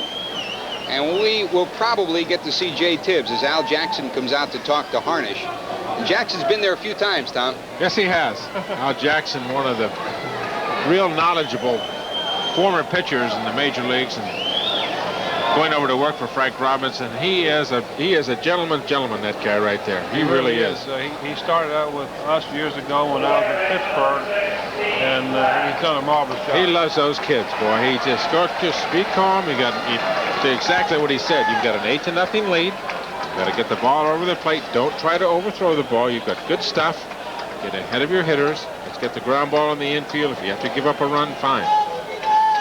You can't get him out if you don't throw it over the plate. That's a basic rule, whether you're playing A ball or whether you're playing in the major leagues. It makes no difference. Steve Sachs against Harnisch, who will stay in. Bases loaded, 1 out. Yankees trailing 8-0. Line drive, right field. It'll drop. Orsolak will get it in, but they will only get 1 home. Fischel will score. Williams holds the third. Orsolak collared it, kept it in front of him, which is really all he could do, and Sachs has hit the ball hard once again. 3 times he's gone the other way. Sachs played great against us last year. I know that he ought to be a real plus on this team. Well, he's a good high fastball hitter, and if he hits second, that second spot, as many times as Ricky gets on base, he's going to see a lot of high fastballs. He did a good piece of hitting earlier in the game when he lined into a double play in the first inning. The execution made on exactly what you wanted, because Billy Ripken was in the right spot, but he got that ball over there on the line. It was a good execution, even though it was turned into a double play. He's hit the ball hard over there a couple of times. 2 years ago, Don Mattingly was Mr. Grand Slam. The Yankees could use it now. Clips the inside portion of the plate. Strike 1. You can hear the fans' reaction. They don't like it. Mattingly steps back a little bit. Vic Voltaggio. There's your call. That didn't look like a strike from up here, but on the replay, tough to tell. The umpire was right in the way. Couldn't really see the ball across the plate. The fans certainly didn't like it. You're right, George. Off-speed delivery. Pounded foul into the Yankee dugout. And another thing, George, when players are not hitting the ball well, and certainly Mattingly is not stroking the ball down here in spring training like he would want to, hitting .245, although he does lead the Yankees with 11 RBIs. Sometimes the pitches that you don't think are strikes are strikes. And when you're hitting the ball real well in a real hot streak, you know when strikes are strikes and you know when balls are balls. You don't see many guys in hot streaks that are arguing. Harnisch to Mattingly, foul down the first base line again. 0-2 to Don. We're in the bottom half of the 5th inning. Orioles 8, Yankees 1, 8-6-0 for Baltimore, 1-4-0 for the Yankees. This is the first time they've really taken the wraps off the offense tonight, and Mattingly's in a position to get him back in the ball game, but he's in a hole. 0-2 to Pete Harnisch.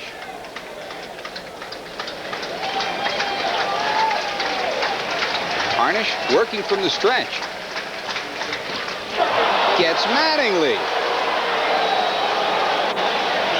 I don't think Don believed it was by him. I don't think he did either. I don't think he believed he missed it.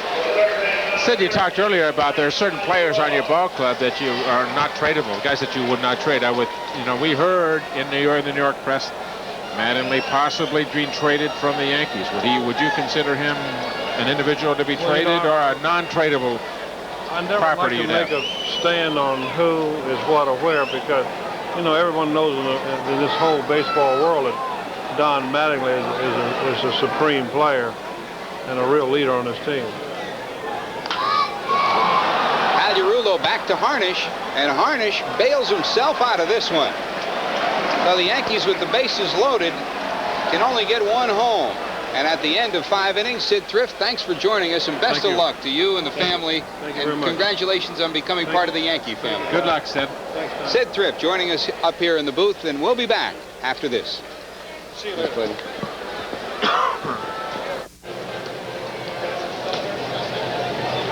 Top half of the 6th inning. Orioles leading the Yankees by a score of 8-1. Richard Dotson working for the Yankees. Spinning around, the lineup remains the same for New York as we head in defensively into the 6th inning. Trivia time, Tommy. Trivia time. I'm sitting here. Oh, it's not yet. John down the trunk says, no, not yet. We can't save it yet. I wanted to pop this on Sid Thrift, since he is the new Yankee brass. There's Al Jackson talking to his young phenom down there in the bullpen of the Baltimore Orioles, Pete Harnisch, who's getting a small lesson about certain things.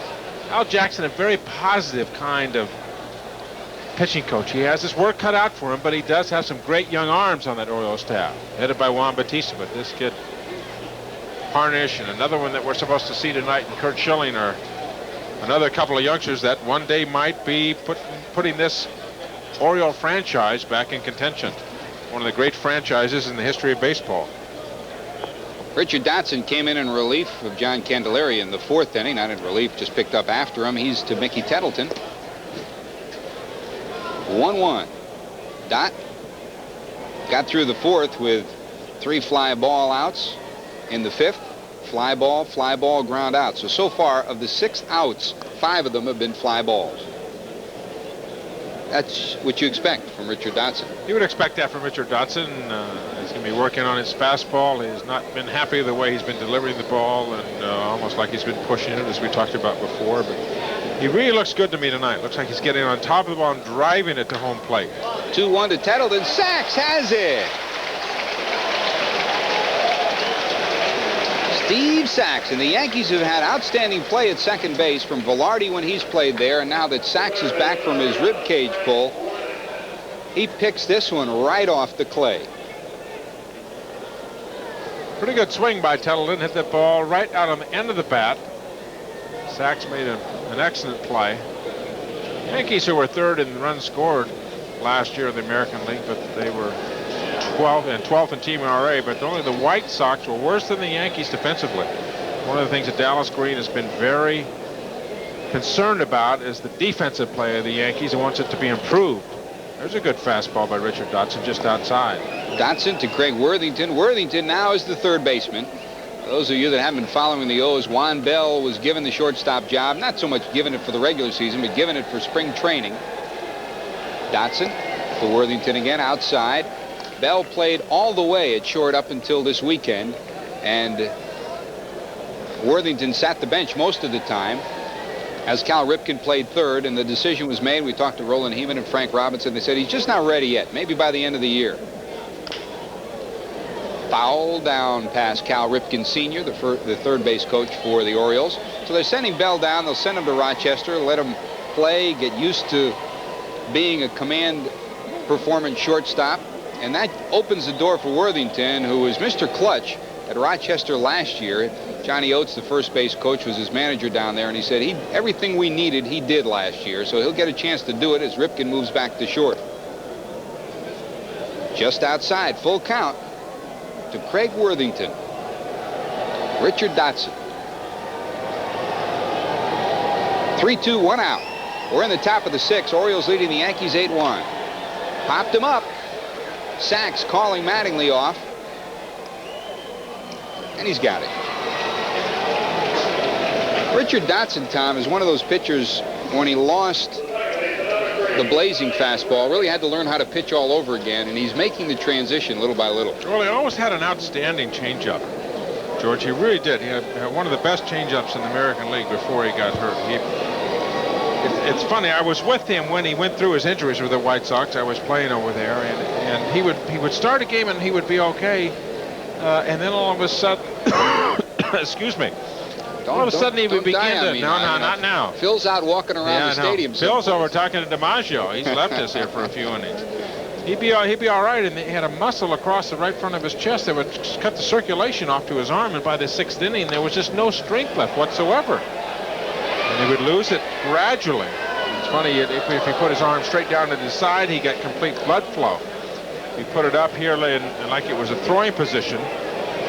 We got about half the blood to his arm. And if he put it up above his arm, like a pitching motion when he'd be delivering, all the blood flow would be cut off. And he finally figured out why he was losing the strength. Dotson 1-2 to Billy Ripken, the Orioles' 2nd baseman. Very clearly, if the Yankees are going to get their starting rotation in order, Richard Dotson will have to be a part of it for 1989. He's a competitor, though. Boy, he comes at you. Dallas Green is a manager that likes to have his people pitch inside. Dotson is a pitcher that likes to pitch inside. Ripken fouls this one off.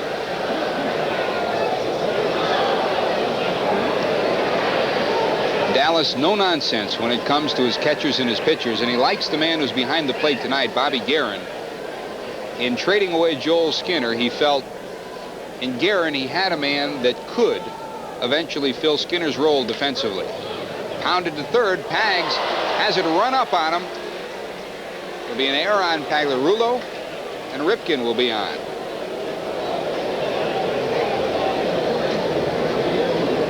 I don't think Pags is smiling there. I think that ball, he's saying ouch. That ball took a little tricky hop as it just came off the grassy area of the infield, and boom, looked like he caught it right on the thumb. Right on the flesh part of that right hand. Ouch. And when that happens to you, you're just hoping the next ball isn't hit right at you, because you know you're going to have to throw it. You just want it to level off a little bit. Pags has played well defensively down in spring training. Ripken over at first. We're in the top of the 6th inning. The Orioles leading the Yankees by a score of 8-1. Richard Dotson has been in the last 3 innings. John Candelaria started things off. Gave up all 8 runs. Phil Bradley at the top of the order. 1-0 to Phil. Just snips the outside corner of the plate. Bradley hit about 220 for the first 81 games last year in Philadelphia, then hit over 300 in the second half. He was a .315 hitter as a leadoff hitter. The question is, where will he fit into the Orioles lineup? Will he be leading off? Or with the loss of Eddie Murray, will they have to move him to a number 3 position or someplace to protect Cal Ripken? Because without Murray there, and I think I just this week picked up my Elias Baseball Analyst, and if you're a baseball fan, it's a great book, as it always is each year. Bradley flies this one to right field. Hall has it in his sights, and that'll do it. We'll talk more about Bradley and about the analyst. That'll do it in the top of the 6th inning for the Orioles. At the end of 5 1/2, 8-1 Baltimore.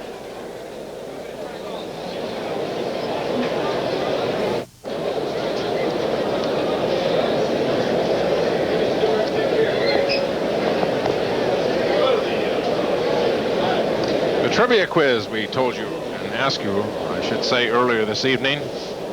Dallas Green is only the 4th Yankee manager in the last 20 years never to have played with the ball club. All right, George, can you name the other 3? I got 1. I think Burden and... That's the only one I got. Clyde King never played. Clyde King, you're right. I missed that one. Beyond that... Bob Lemon. That's right, Lem never played with. Bill Burden, Clyde King, and Bob Lemon never played for the Yankees. But Lem sure contributed. Boy, we'll never forget 1978 when he took over the reins and led the Yankees in that miraculous second half of the season and final month of the season and right to the World Championship. 1-0 to Mel Hall. Jay Tibbs is the new Oriole pitcher. Tettleton has this one in his sights and has it. Only a couple weeks, George, to opening day in Minnesota. Right around the corner. Hey, it's great. We talked to so many people here and that have come down from the north, from the New York area, that are here, and most of them want Tom Seaver or Phil Rizzuto's autograph. I think the way they follow you guys around is they tremendous. They want the Scooters. The Scooter is a national hero. He's unbelievable. New York Yankee fan. And he obliges everybody. Yes, he does. He's so amazing. And they're so hungry for baseball. They're ready for the season to start. Bobby Guerin to Tibbs.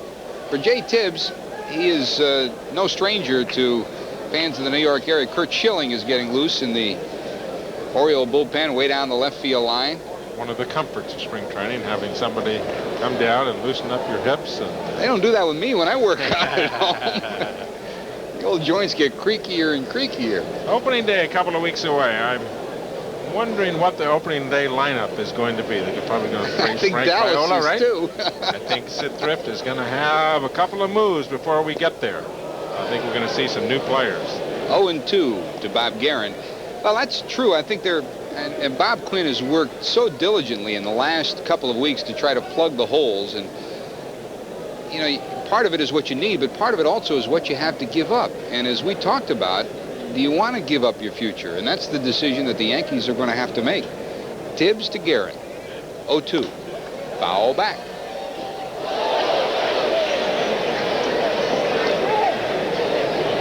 Right now, I would guess the opening day lineup. There's Dallas Green, who will make that opening day lineup against the Twins. Henderson, Sachs, Mattingly. I would imagine Ward would hit the cleanup spot. Pags, Phelps, slot, Kelly.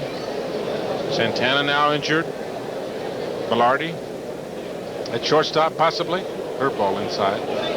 That's the biggest question right now. I think if the Yankees need something, as you look at Bob Guerin, the fine young catcher who, again, figures into the Yankee plans this year. May not be immediately, but is the kind of young man who takes charge. That's what Pat Corrales likes, the man who's working with the catchers. That's what John Stearns like. That's certainly what Dallas Green likes, too.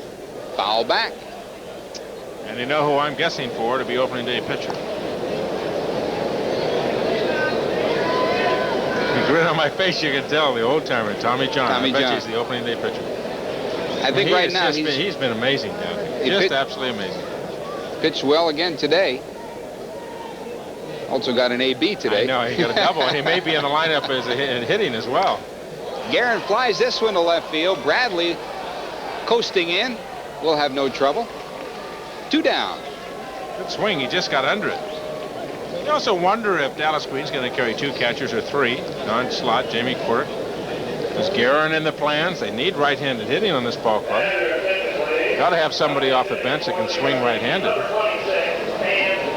The question would just miss it if I got in on him just a touch. Pretty good swing there. Bob Guerin can do it behind the plate. He can take charge, and they like that. Whether he'll be able to hit or not, we'll have to see as the year progresses. Right now, it's Quirk and Slot splitting the catching. And this man certainly figures into the Yankee plans somewhere up the road. Stanley Jefferson, pinch hitting for Fischel, for Johnny Fischel.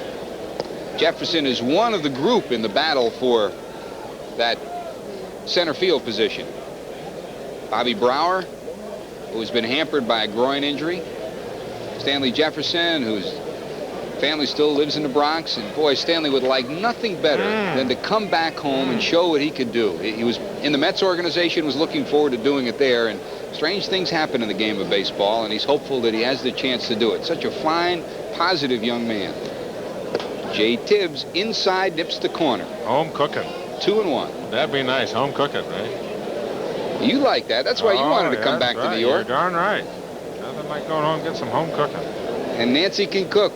Yes, she can. Get out of them hotels. Jefferson will get the free pass. Charlie Hudson loosens up in the Yankee bullpen down the right field line. Big CH. Charlie is really happy with Billy Connor's program that he's been working with and feels that his arm is getting stronger little by little. Randy Velarde in against Jay Tibbs. We're in the bottom of the 6th inning. Orioles 4 in the first, 2 in the second, 2 in the third, lead at 8-1. And if they don't make a deal, and for those of you again joining us late, Rafael Santana left the park earlier today. A recurring throbbing of the elbow, the right elbow, the throwing arm, similar to last year. He hurt it yesterday. And that's why Randy Velarde's in the starting lineup at short. Fly ball, right field. Orsolak, he's got it. And that'll do it for the Yankees at the end of 6 innings. On the Daily News scoreboard, the score is the Baltimore Orioles 8, the Yankees 1.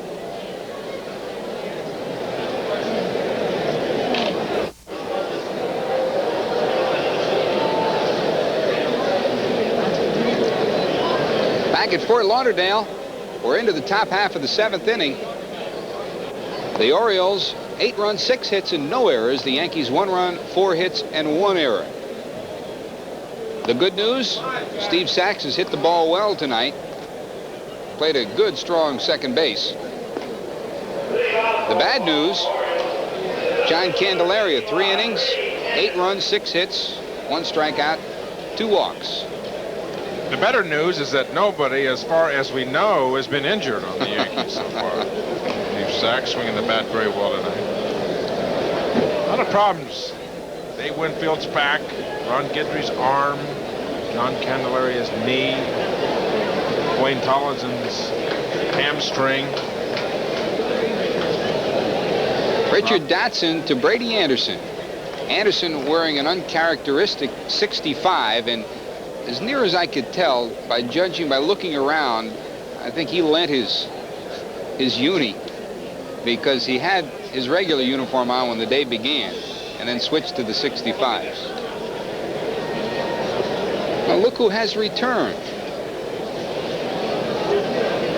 The scooter is back. Dotson to Anderson. Just inside. I tell you, George and Tom, although Tom's going to leave in just a moment, I was over there talking to a lot of old friends. Morris Siegel, who I was in the Navy with, and sports writer down in Washington.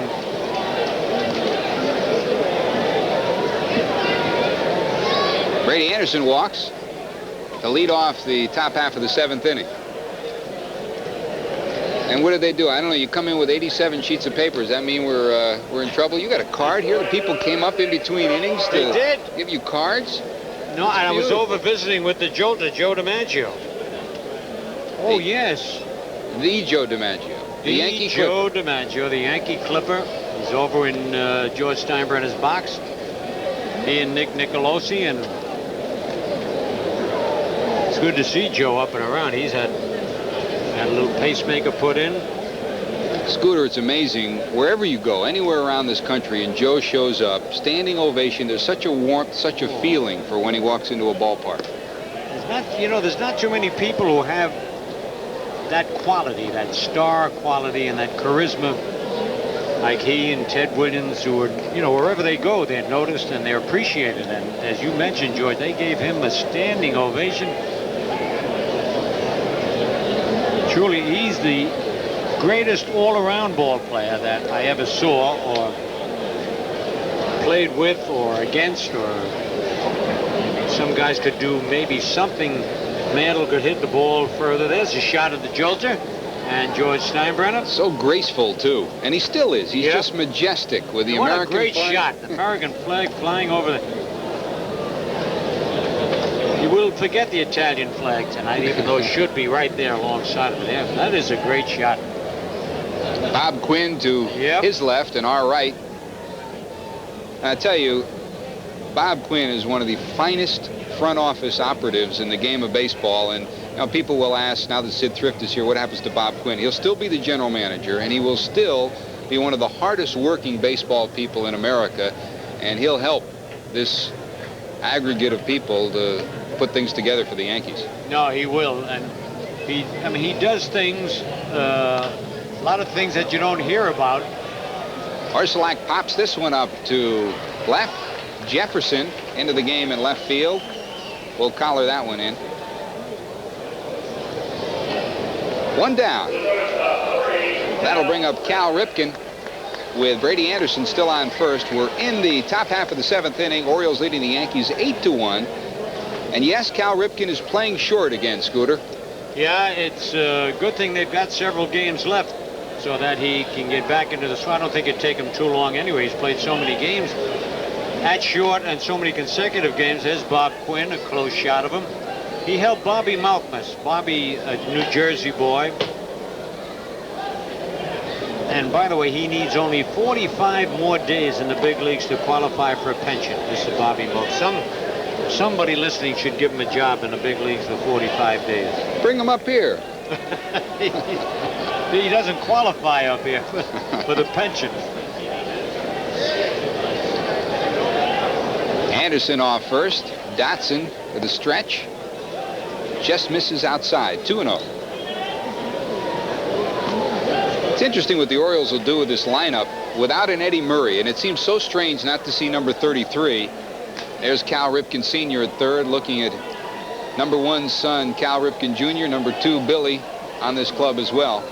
Just seems strange not to see 33 out there, Eddie Murray. Well, they're going to have trouble scoring runs, there's no doubt about it.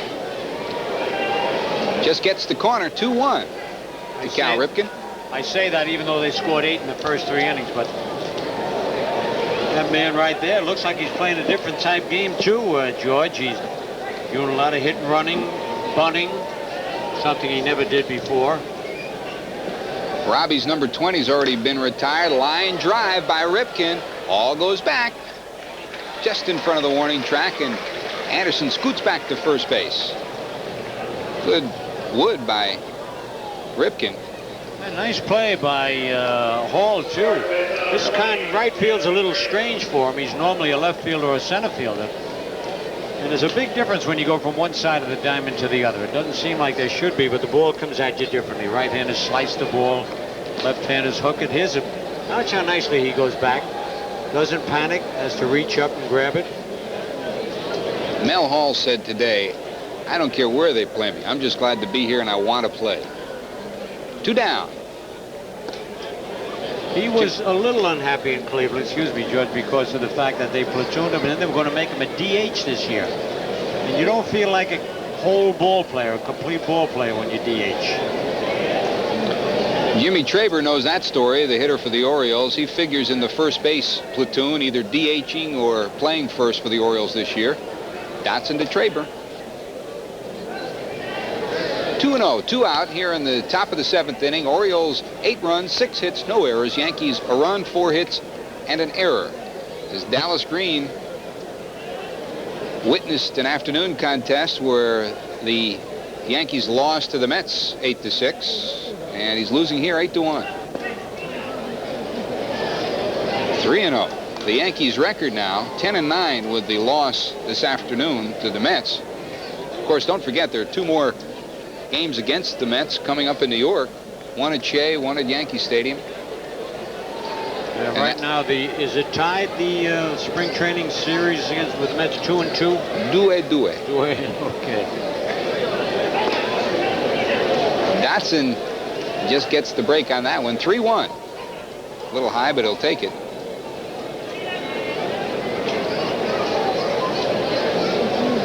Brady Anderson leading off first base. Mattingly holding him on. Traber pops this one up. Will Pagliarulo have room? He does. At the end of 6.5 innings, the score here at Fort Lauderdale is the Orioles 8 and the Yankees 1. Now let's pause for station identification. Nice catch, Pags. This is WPIX, New York. Back at Fort Lauderdale, it's spring break time, and you don't have to be a college student to enjoy spring break in Fort Lauderdale. Just come out to the ballpark, enjoy it, and that's exactly what fans are doing here. Another capacity crowd. If you're just joining us, it's the bottom of the 7th inning. Orioles 8, Yankees 1. Big news today, Sid Thrift named the Senior Vice President of Baseball Operation for the Yankees. That announcement by Yankee owner George Steinbrenner. He becomes the Senior Vice President. Bob Quinn, the Vice President and General Manager. And George Bradley, the Vice President of Player Development and Scouting. They both remain part of the team. Bernie Williams to face Jay Tibbs here in the bottom of the 7th inning. We had a chance to talk to Sid. He stopped by while you were gallivanting around the ballpark. And Sid Thrift. Oh, he came up? Yep. He said he almost wasn't going to talk with us because you weren't here, you know. That'd be the day. He said he's wondering if you're available to play shortstop if Santana's arm doesn't come around. I would guarantee I'll try it. I think you could do it, too. It's a shame with Santana, though. I mean, nobody tries harder than Raphael. Keep reading about they're always trying to get another shortstop, and I imagine they are. Tibbs to Bernie Williams, 1-1 pitch.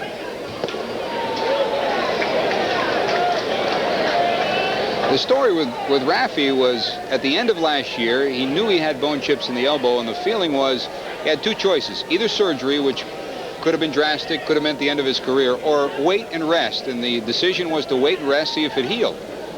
2-1 to Williams. Ooh, just nips the inside corner. We're even at 2-2.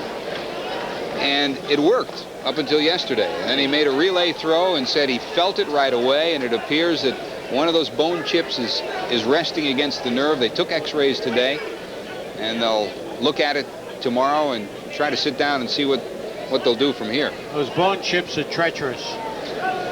Ron Guidry had one that was giving him a lot of problems. Good wood by Williams. He's got some speed, but hit too hard as Billy Ripken comes up with a nice play. Billy can pick it at second base. That was an excellent play. It was not an easy chance. Didn't hit a whale of a lot last year, but he can make the plays. Yep. Watch right there, and he gets a lot on this throw to first base.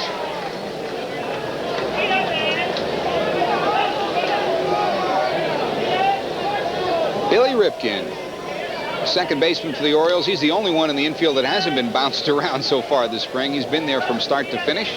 Ricky Henderson against Jay Tibbs. Outside corner, strike one. Ricky's had a good spring. Hit over 400 this spring. Today he walked, grounded out to short, and then walked again in the 5th inning.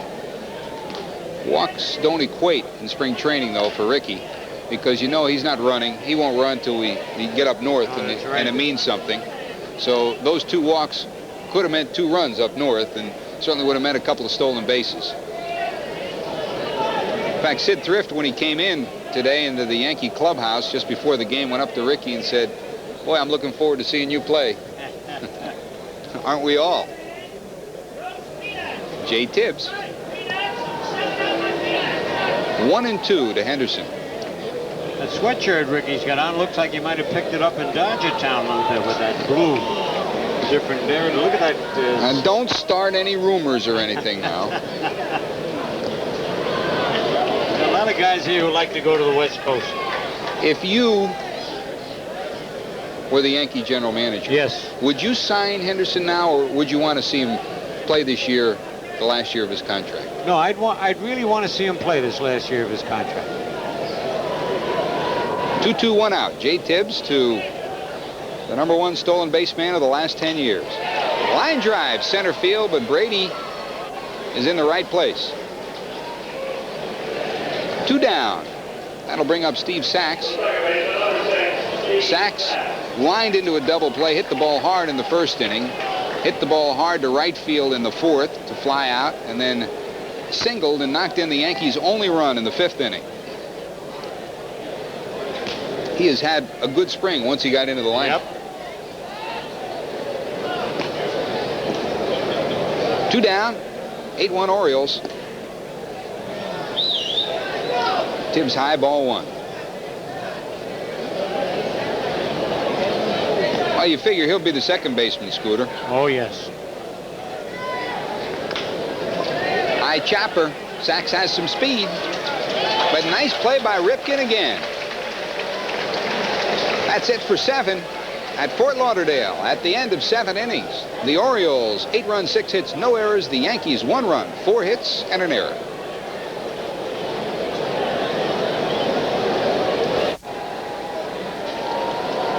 Charlie Hudson is the new Yankee pitcher here at Fort Lauderdale. Top half of the 8th inning. Orioles leading the Yankees 8-1.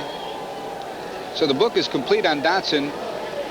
4 innings, no runs, no hits, no strikeouts, 1 base on ball. Good outing for Richard Dotson. He looked sharp. And of the 12 outs that he produced during that time, 8 of the 12 were fly ball outs for Richard Dotson. For Charlie Hudson, the big, tall right-hander, looking to get in a couple of good innings of work here. Hudson, along with Dotson, both of them have been projects of pitching coach Billy Connors this spring. He's tried to work with their arm strength, tried to work with their motion and their mechanics, and both of them say the arm feels stronger, and they also indicate that they feel their mechanics are coming down to where they want it to be. It's got to be tough on coaches, especially a pitching coach. He takes a special project with guys, and he'd love to see them develop, have good years, and then when they don't, he feels responsible. Charlie Hudson last year, and he's always had great form. His mechanics look good, but as fast as the ball comes in, it went out last year. There were some games when he really had it and could blow the ball by the batters. He hopes the velocity will come back in 1989. So does Dallas Green. Yeah. Larry Sheets Line drive through the hole in right field. Sheets has his first hit. He had grounded out to short, struck out, and grounded out to second.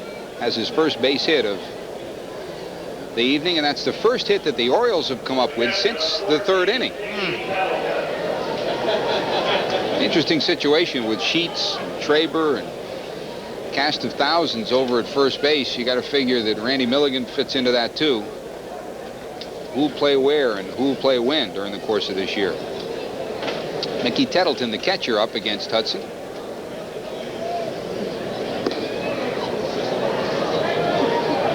Not too many switch hitting catchers around, especially as big as Tettleton is. Boy, 88 was maybe a watermark for him because he was out of a job when the season started last year, released in Oakland, didn't have any place to go. They signed him to a minor league contract and then ended up in 75 games with the big club. Just foul down the first base line. Mattingly trying to get a beat on it. There's Kenny Kaiser. Look at him. Big Ken. Really a great guy. We mentioned that dinner he puts on every year up at Rochester. Yes, you did. Charitable affair that. Smile, Ken. Used to be a wrestler. Looks like Joe DiMaggio is leaving. The Jolter, who has been a visitor here, sitting in George Steinbrenner's booth, went over to see him, and as George Graham was telling you, wherever he goes, he gets a standing ovation. Kids who have never seen him, there he is. The gray hair. Go get him, Yankee Clipper. Yep.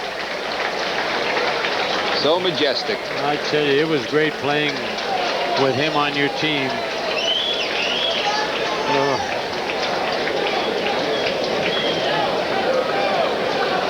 Hit the ball to center field and forget about it, right? Yep. Oh, absolutely.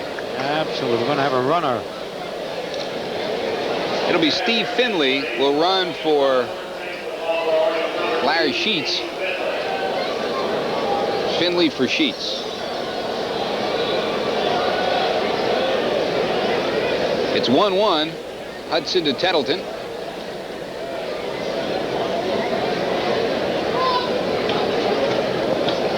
In the dirt. 2-1. You know, when you think of the great center fielders that have patrolled Yankee Stadium, it's unbelievable, Scooter. It really is, because way back, Earl Combs was the first one I remember. When I was a kid and used to go to the stadium to watch the Yankees play. And then DiMaggio came on. There goes Finley. Foul back. And then when DiMaggio left, you figured, boy, it's going to be nobody's ever going to be able to take his place. And then Mantle, from out of nowhere, never had played the outfield before, really was able to put it all together. It's just like catchers. They've had guys with long term in the outfield, at center field, and behind the plate. And nobody beat Lou Gehrig's record, of course, for longevity. Finley on first. Hudson to the stretch. To Tettleton. Hammered into the ground. Mattingly will get one. And Hudson is there, but the throw a little late to double him up. That was a good slide by Finley. He made Velarde jump up in the air, and Randy couldn't throw the ball until his feet came down. Finley's got some speed, so he gets down the line rapidly. Mattingly makes this play better than anybody. Perfect throw. Now watch Velarde. He has to go up, can't throw, and then he comes down, can't get much on it, and he beats the throw. That'll bring up Craig Worthington, the third baseman, who singled in the second inning to left. Sacrifice fly, scored a run to right in the third inning, and then popped out to Steve Sachs in the sixth inning to face Charlie Hudson. 8-1. Orioles leading the Yankees. Bob Guerin has gone all the way behind the plate. It figures that it's Quirk and Slaught platooning now, right? Absolutely. Would you keep Guerin, or would you send him down and let him play? I don't know. I think he's played enough in the minor leagues. I forget how many games he said he played down there, and it's tough for a kid to keep coming back. Velarde to Sachs. 2 down. That was a good play by Sachs, not trying to make the double play, knowing he didn't have a chance. He could have got hurt if he tried to pivot. take a look at it. Here's Velarde, and watch Sack's positioning on the bag. Get out of the way. Yes, sir. You saw him come in. Look at that 1 foot going across. You know that story. Man, they get you. They'll give him the least little chance. You know, you look at your record. You played a couple of games at second base. Yes. Why? And at third base. Why? I mean, was it a freak or was it a... No, Casey just wanted to, and he figured my arm, which was never strong anyway. This was very late in my baseball career, and I think if I'd have played second base for quite a while, I'd have lasted a lot longer.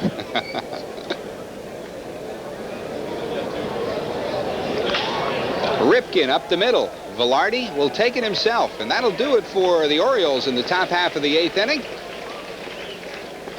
A man left, and at the end of 7.5, the Orioles 8-7-0, the Yankees 1-4-1.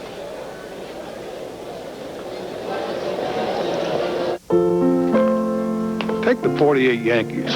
We were a pretty good ball club. Only lost to Penn by a couple of games. In 49, Stengel had to do something. And he platooned some of the players. Brought up a couple of rookies, Bauer and Coleman. And they added strength to that team. We won the World Series that year.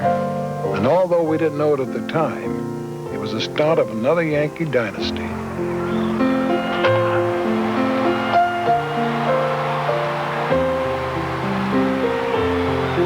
You know, sometimes you have to bring in new talent to make your dreams come true. The Bowery Savings Bank has added some depth to their team. They've gotten together with Savings of America, making it part of the largest savings institution in the country. So what does an old ball player know about the Bowery? Well, I can tell you that those folks take their pinstripes as seriously as we did ours.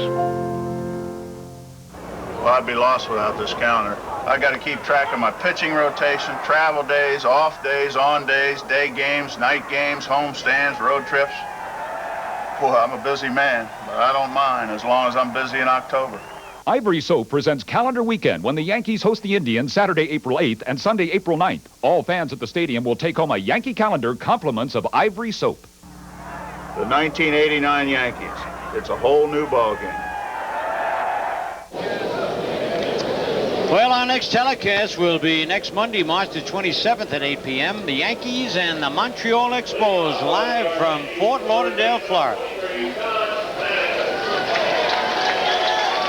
Leading it off for the Yankees in the bottom of the 8th inning is Don Mattingly, the first baseman, to face Curt Schilling, the new Oriole pitcher. Schilling, a right-hander, throws a fastball, slider, changeup. Also has messed with the forkball a little bit. 1-0. Jay Tibbs, the book on him, 2 innings, no hits. Good performance by Tibbs. Harnisch pitched well, too.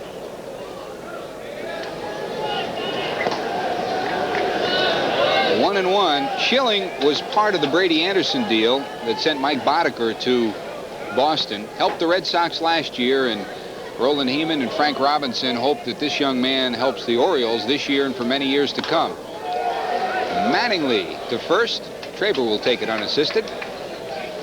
1 down for the Yankees. That'll bring up Mike Pagliarulo. You know, I can't believe, George, that Mattingly struck out twice tonight. Once with bases loaded or 2 men on that. And once looking, that's even... Yeah, that's very unusual. Wasn't happy with that one.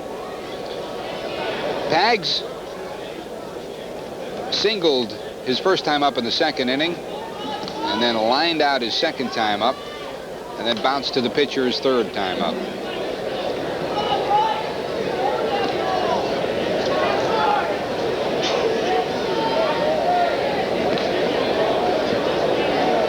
We're in the bottom of the 8th, 1 out. Nobody on. Curt Schilling to Mike Pagliarulo, hoping that number 13 is lucky this year, because for Pags, things just went anywhere but up in 1988. Only hit .216, slumped to 15 home runs and 67 runs batted in. 0-2 to Pags. Off speed, just misses. He has played well defensively, though, here at 3rd base during the course of the spring. Breaking ball, hammered into the ground. Ripken keeps it in front of him and nails him. Scooter, this is what you talk about, how to play the position. Keep it in front of you. If you do that, at least you got a chance to throw him out. And he see him, he said, came up, bounced, hit him almost to the chin. But you like to see that with ball players, not on the side. That how do you do, and just let the ball go by you. Right there, bounced off the glove and off the chest. Hounded the ball, good strong throw, and got him by his stride. They call Lenny Dykstra nails, but this guy is nails too. He's tough. That'll bring up Mel Hall. For Mel, he's had a good night in the field, a couple of nice plays. At the plate, he struck out, walked, and then popped out to the catcher, looking for his first hit. We had a chance to talk to Mel before the game and asked him what this trade to the Yankees means to him. It just means an opportunity for me to play and just go out and do the best I can do. Were you surprised? I wasn't surprised I got traded, but I'm surprised that I came to New York. What can you do for this Yankee club? Well, mainly give them the left-handed hitting that they said they needed, and that's the main thing. They said I'm here for my bat, so I'm just going to swing it. Okay. Get his rips. That's something that Mel Hall has always done, and I know Dallas Green is hoping that he does it again in '89. Curt Schilling, 1-2, 2 out.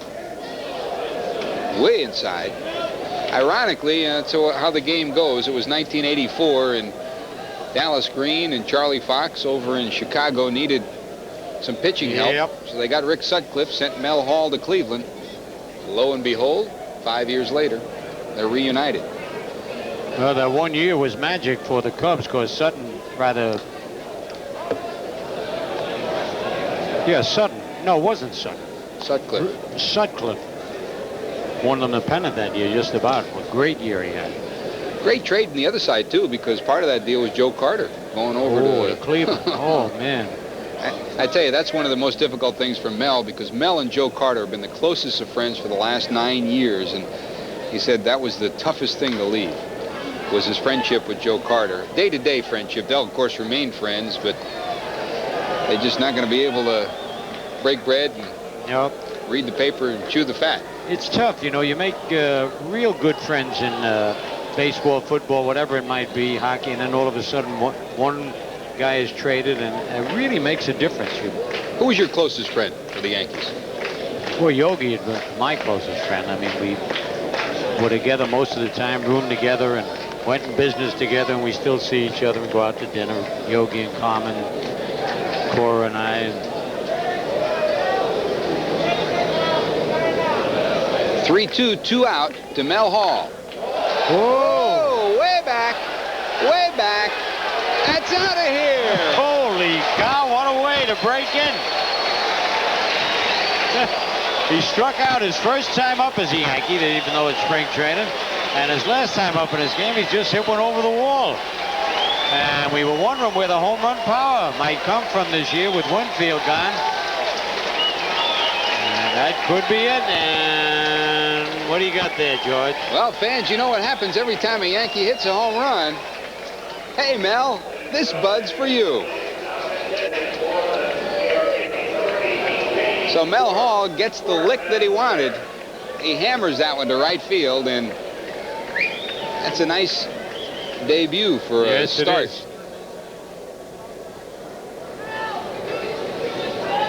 8-2, Orioles lead the Yanks. Schilling to Jamie Quirk. Worthington will get this one. And the Yanks pick up one, but that's all. At the end of 8, Orioles 8, Yankees 2. The hammer from Mel right here.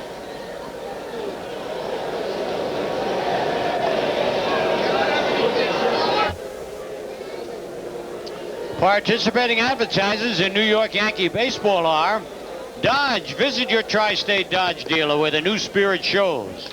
Busch Beer, the beer with a taste as smooth as its name. Burger King, where we do it like you do it. The Daily News, New York's hometown paper. Nobody tells it like the Daily News. And by the New York Yankees. Top inning number 9. Jamie Quirk will be the new catcher for the Yankees, and it figures in the scheme of things right now, with Joel Skinner gone, that it'll be Quirk and Slaught, the two catchers for the Yankees to start off the season. Now the question that Dallas Green has to answer is, does he keep a third, or does he keep an extra outfielder until they settle the center field situation? Tough decision. Phil Bradley will lead it off for the O's. Grounded out in the first, homered in the second, and then flied out to right field in the 4th and 6th innings to face Charlie Hudson. Charlie in his second inning of work. Gave up a run last inning.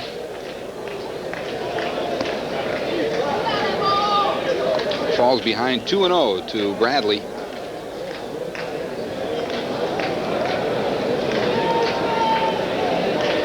One of the benefits of having Jamie Quirk in your lineup is he can play a lot of positions. He plays, of course, behind the plate. He can play third. He can play first. You can put him just about anywhere. He's a valuable player. But one of the other problems is trying to get him enough games so that he can participate and be a meaningful contributor. That's right. Feel comfortable wherever they put him. He played today in that B game, didn't he, Scooter? Yeah, had a little problem at third base. Booted a couple, but we mentioned the fact that you go from behind the plate out to the infield, sometimes to the outfield or first base, and it takes a little while to get comfortable at those different positions. 2-2, nobody out, top of the 9th. Hudson to Bradley, up the middle. Velarde, nice pick. Got him. Boy, I tell you, he knew he had to put a little extra on that. Mattingly with that big stretch. There's Velarde. He's got a gun, and he showed good range there, and it looked like he was going to take a little too much time right here after he catches it. But watch him set and put something on that ball. Ooh, he threw that hard. You know, sometimes one man's misfortune is another man's opportunity, and with Rafael Santana leaving the park today with the sore arm, you can bet that Randy Velarde knows the opportunity is there for him. Absolutely. It's happened so many times. You get the chance, and if you're fortunate enough to do well, you can have the job for a long, long time. That's a decision the Yankee Brain Trust will have to come up with. Can you go with what you have, or do you need to trade? No secret they've been after young Jeff Blauser from the Atlanta Braves. But what do you have to give up to get him? You got to give up a lot. There's no... Hipólito Peña, the left-hander in the bullpen for the Yankees. Another one of Billy Connor's projects for this spring. Ground ball, right side. Whoa, look at that. I love to see that. I mean, that great play by Velarde right there. Sacks. He's on the grass. Did that little skid. Looked like Hank Bauer in the outfield making a catch and sliding. Steve hustles. He makes things happen offensively and defensively. When he first came up, there was always the talk about the problem with his throwing, and he was regarded as a below-average fielder.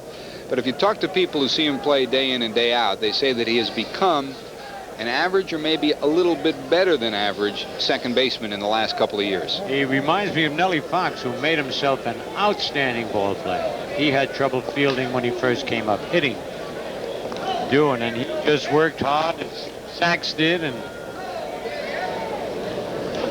Joe Orsulak up against Hudson.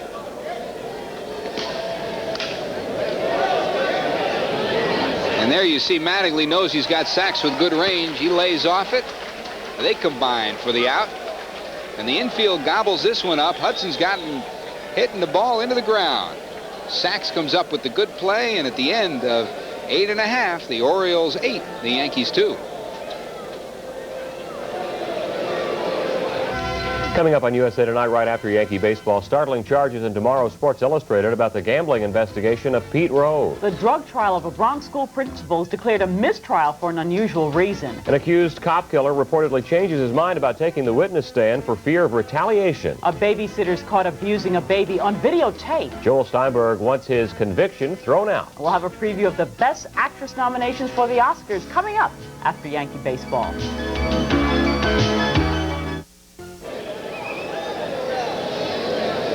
One of our technical crew, Gary DiBenedetto, getting some nighttime rays in Florida, some moon rays. I think we got a full moon. And, oh, there's a base hit. Man, was that beautiful? Stanley Jefferson. Woo. Well, that's the biggest smile I've seen on your face all day. You love that, don't you? I love the bunt.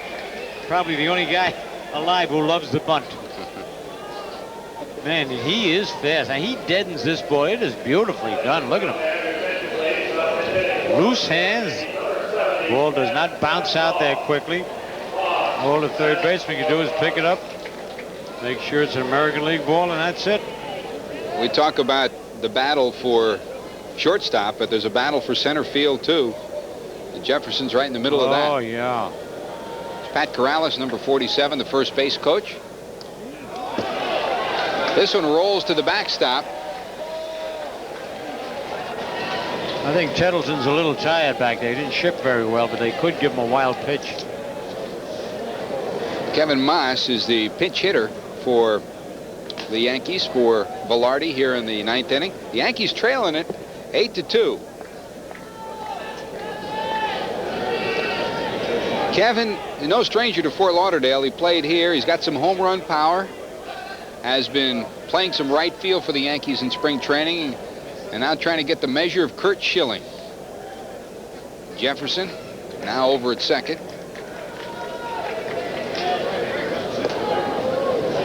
The 1-1 to Kevin Moss.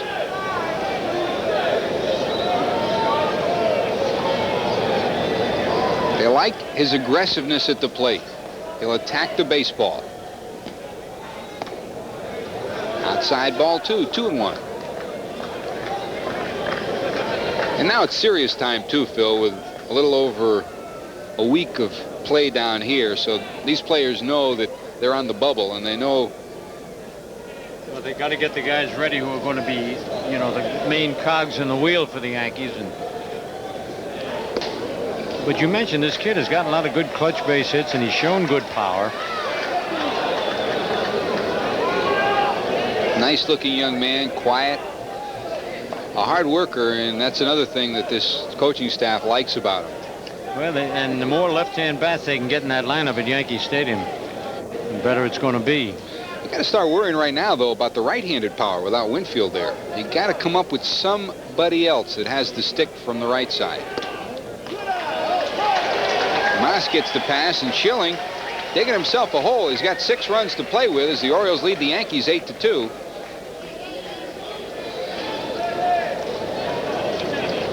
That'll bring up Bernie Williams.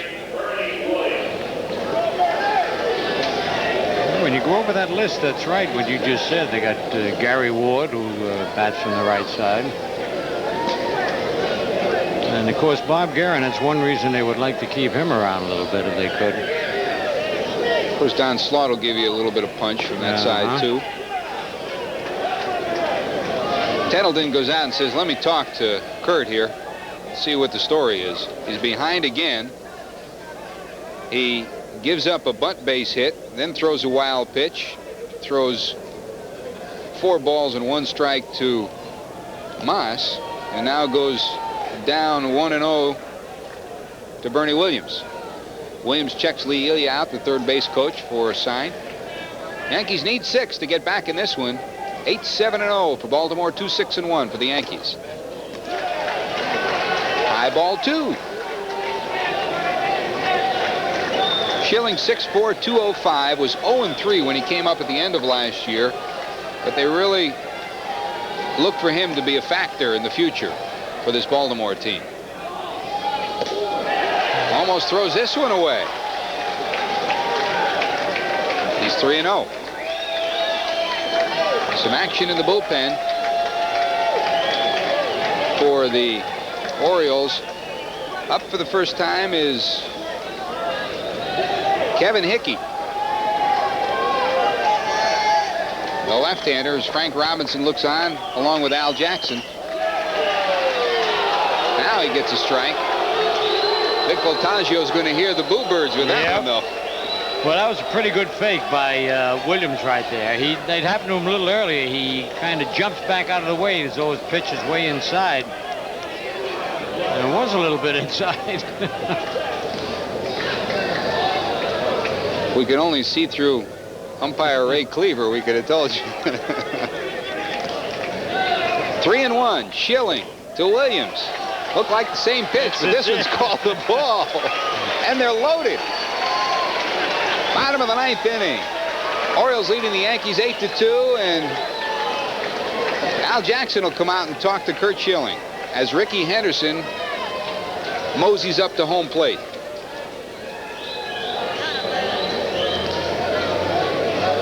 In this inning, Schilling has given up a bunt base hit to Stanley Jefferson, then thrown a wild pitch as he advanced to second, and then walked Velarde on 5 pitches and walked Williams to bring up Henderson. For Ricky, he has walked, grounded out to short, walked again, and then flied out to center field.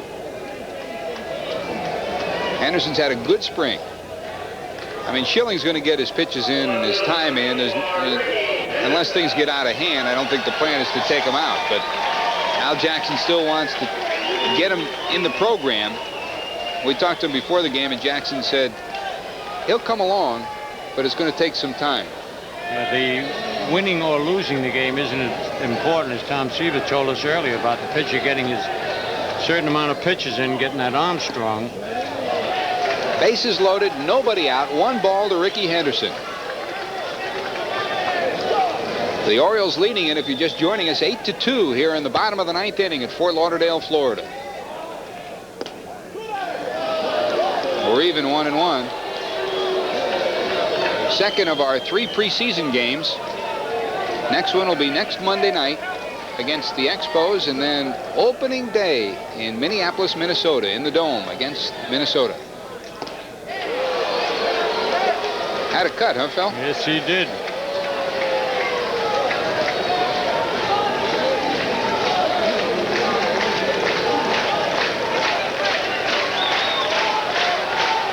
The Fort Lauderdale faithful of the Yankees trying to get things humming here. 1-2 to Henderson. Breaking ball outside.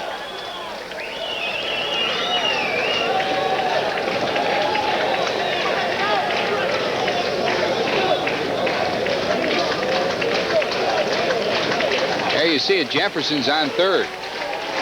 Moss on second. And Bernie Williams over at first. Henderson 2-2. Line drive, right field. That'll bring in a couple, maybe more. Williams can move. He may score. They're going to wave him. Oh, they'll hold him up at third. Williams rounded third as Henderson doubles down the right field line. Lee Elia said, in any other day we might have tried it, but down by 6 runs, we got 2 back. Let's sit and take a look. And here comes Frank Robinson. That's going to be all for Schilling. So Frank wants this win. Boy, Ricky goes with this ball beautifully. Right out there. I was on it all the way and played well off the wall here. That's why he was able to hold the runner at third base. The thing that's so impressive about Williams, though, and I was watching him on the play, was that even though that ball was hit hard, even though it was played well, he was already rounding third. In fact, if it had been a game situation, if it had been a 1-run ball game, I think Elia would have moved them. But down still by 4 runs, there was really nothing to worry about. We're going to get a new pitcher, and let's take time out. Here at Fort Lauderdale, there's time out as we have a pitching change with the score, the Orioles 8 and the Yankees 4.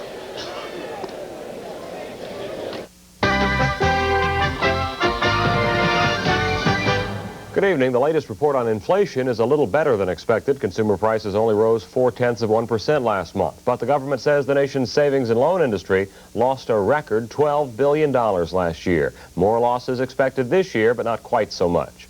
And the Supreme Court has now approved drug tests for workers in sensitive government jobs. Attorney General Richard Thornburg says it just makes good sense. For the Independent News, I'm Bradley Brooks. Mark Huseman, the new pitcher, delivering to Steve Sachs with 2 on, nobody out. Foul this one back off the right side. If you're just joining us, we're in the bottom of the 9th inning. The Yankees, trailing at the top of this inning by a score of 8-2, have come up with 2 runs. Ricky Henderson doubling down the right field line, scoring 2. Henderson's on second. Bernie Williams is on third. Mark Huseman's the new pitcher, and Steve Sachs Has a 2-1 count on him. Still nobody out. The Yankees trying to get things cooking. Remember, Mattingly's on deck.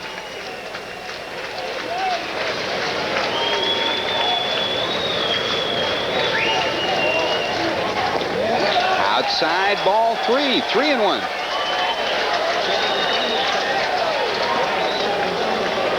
Huseman was signed by the Royals back in 1980 and picked up by the Tigers, released, and now he's trying to catch on with the Baltimore Orioles.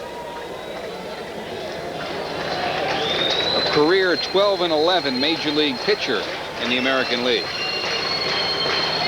3-1 to Sachs. We're full.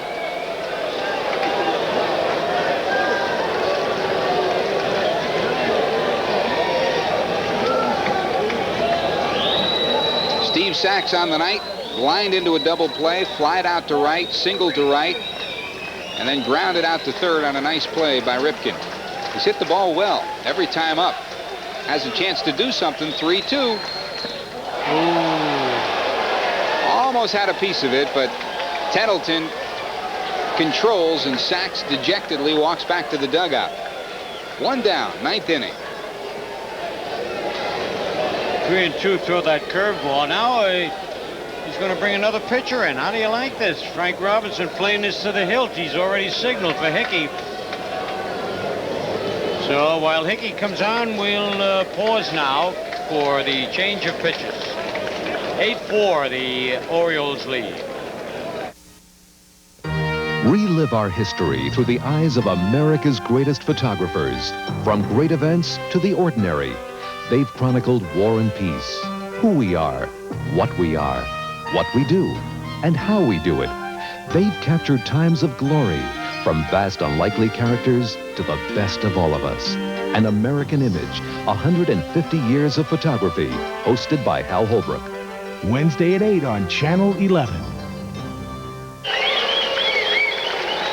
Back at Fort Lauderdale, bottom of the 9th inning, 1 out, 2 on. Yankees have already gotten 2 home. They trail 8-4, and there's your new pitcher, Kevin Hickey, in to face Don Mattingly of the Yankees. For Mattingly tonight, he is struck out looking, singled to center, struck out swinging, and then grounded to first unassisted. That was in the 8th inning. Now he comes up in the 9th with a chance to pull the Yankees to within 1. Left-hander against left-hander. Frank Robinson going by the book. See if Mattingly does too.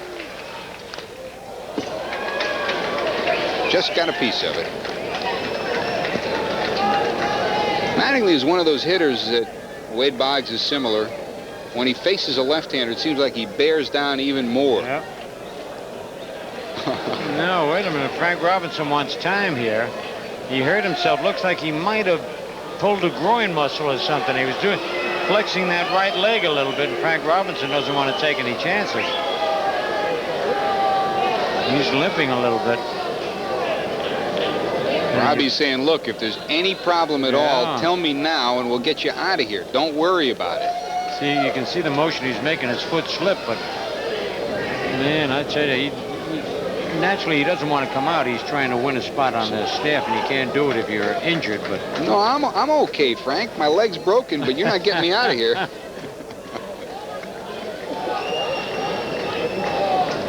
Just give me the ball. Vic Botaggio, the home plate umpire, goes back to his perch. Robbie goes back to his.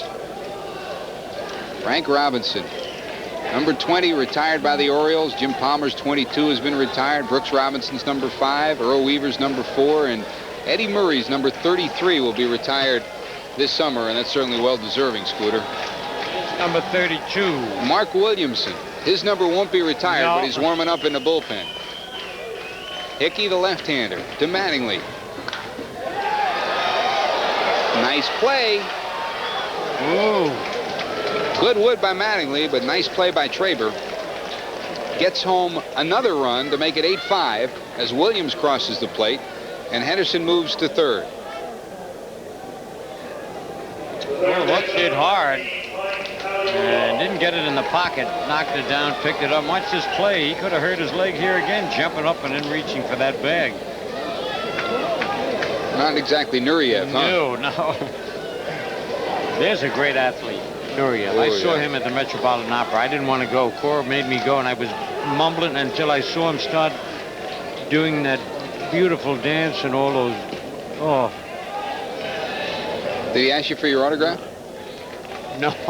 Probably the only person in New York that didn't. 8-5. Henderson on third. Hickey to Pagliarulo. 2 outs here in the bottom of the 9th inning. Ball 1 to Pags.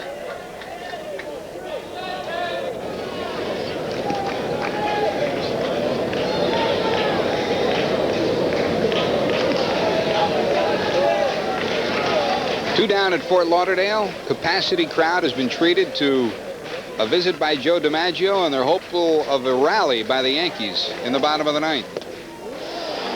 Pags wanted every inch of that.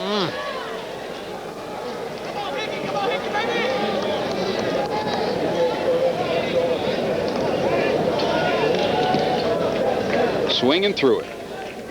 Just over it.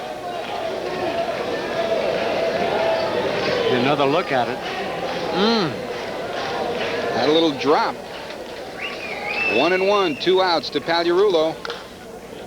Foul down the first base line.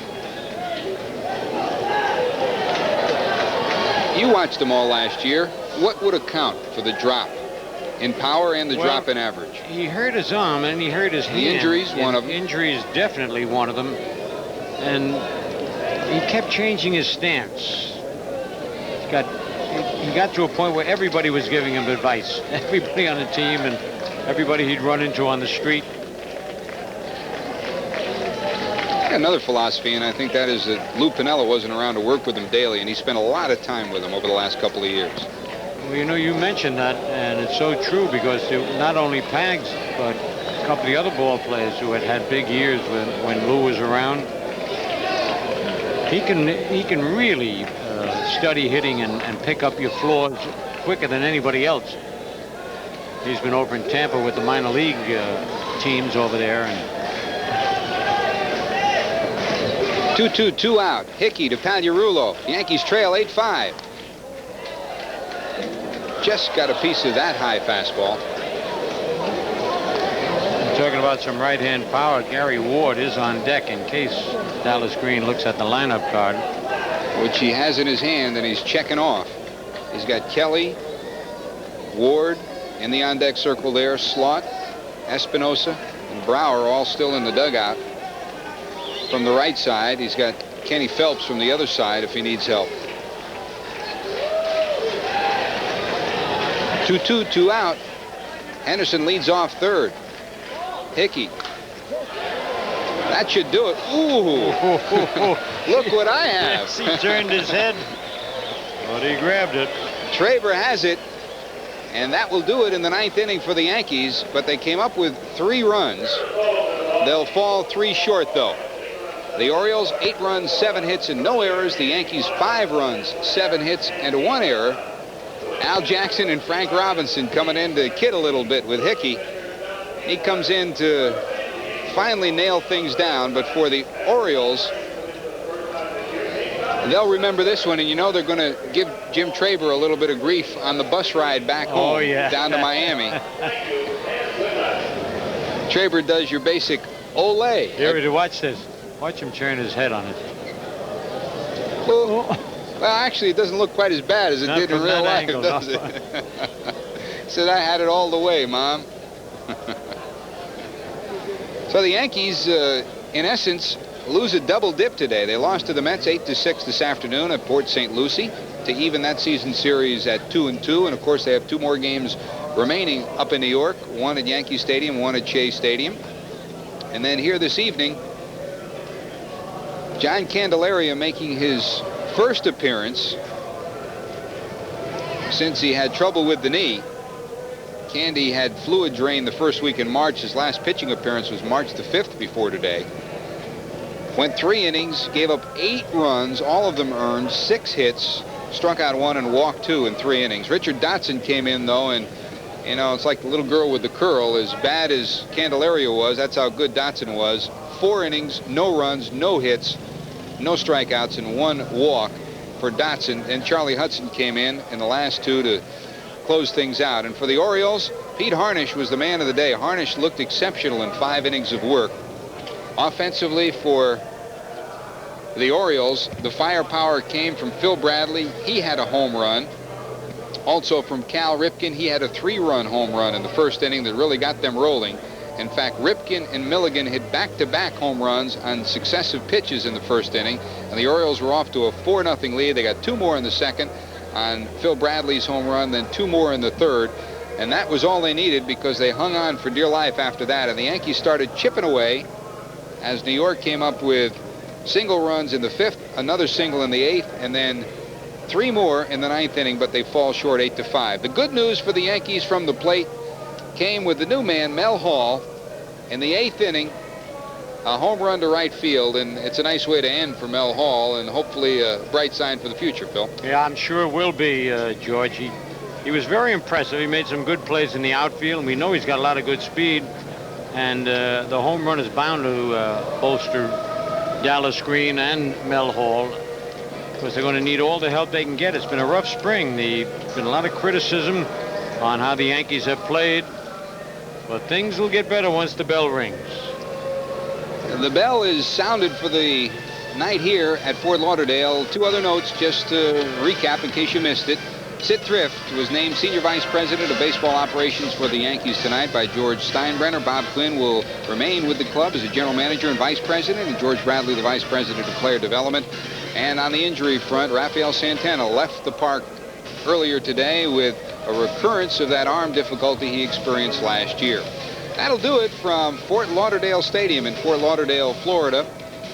For Tom Seaver and Phil Rizzuto, this is George Grande reminding you that the final score was the Baltimore Orioles 8 and the New York Yankees 5. Reminder that our next WPIX Yankee telecast will be coming up next Monday night here from Fort Lauderdale when the Yankees take on the Montreal Expos.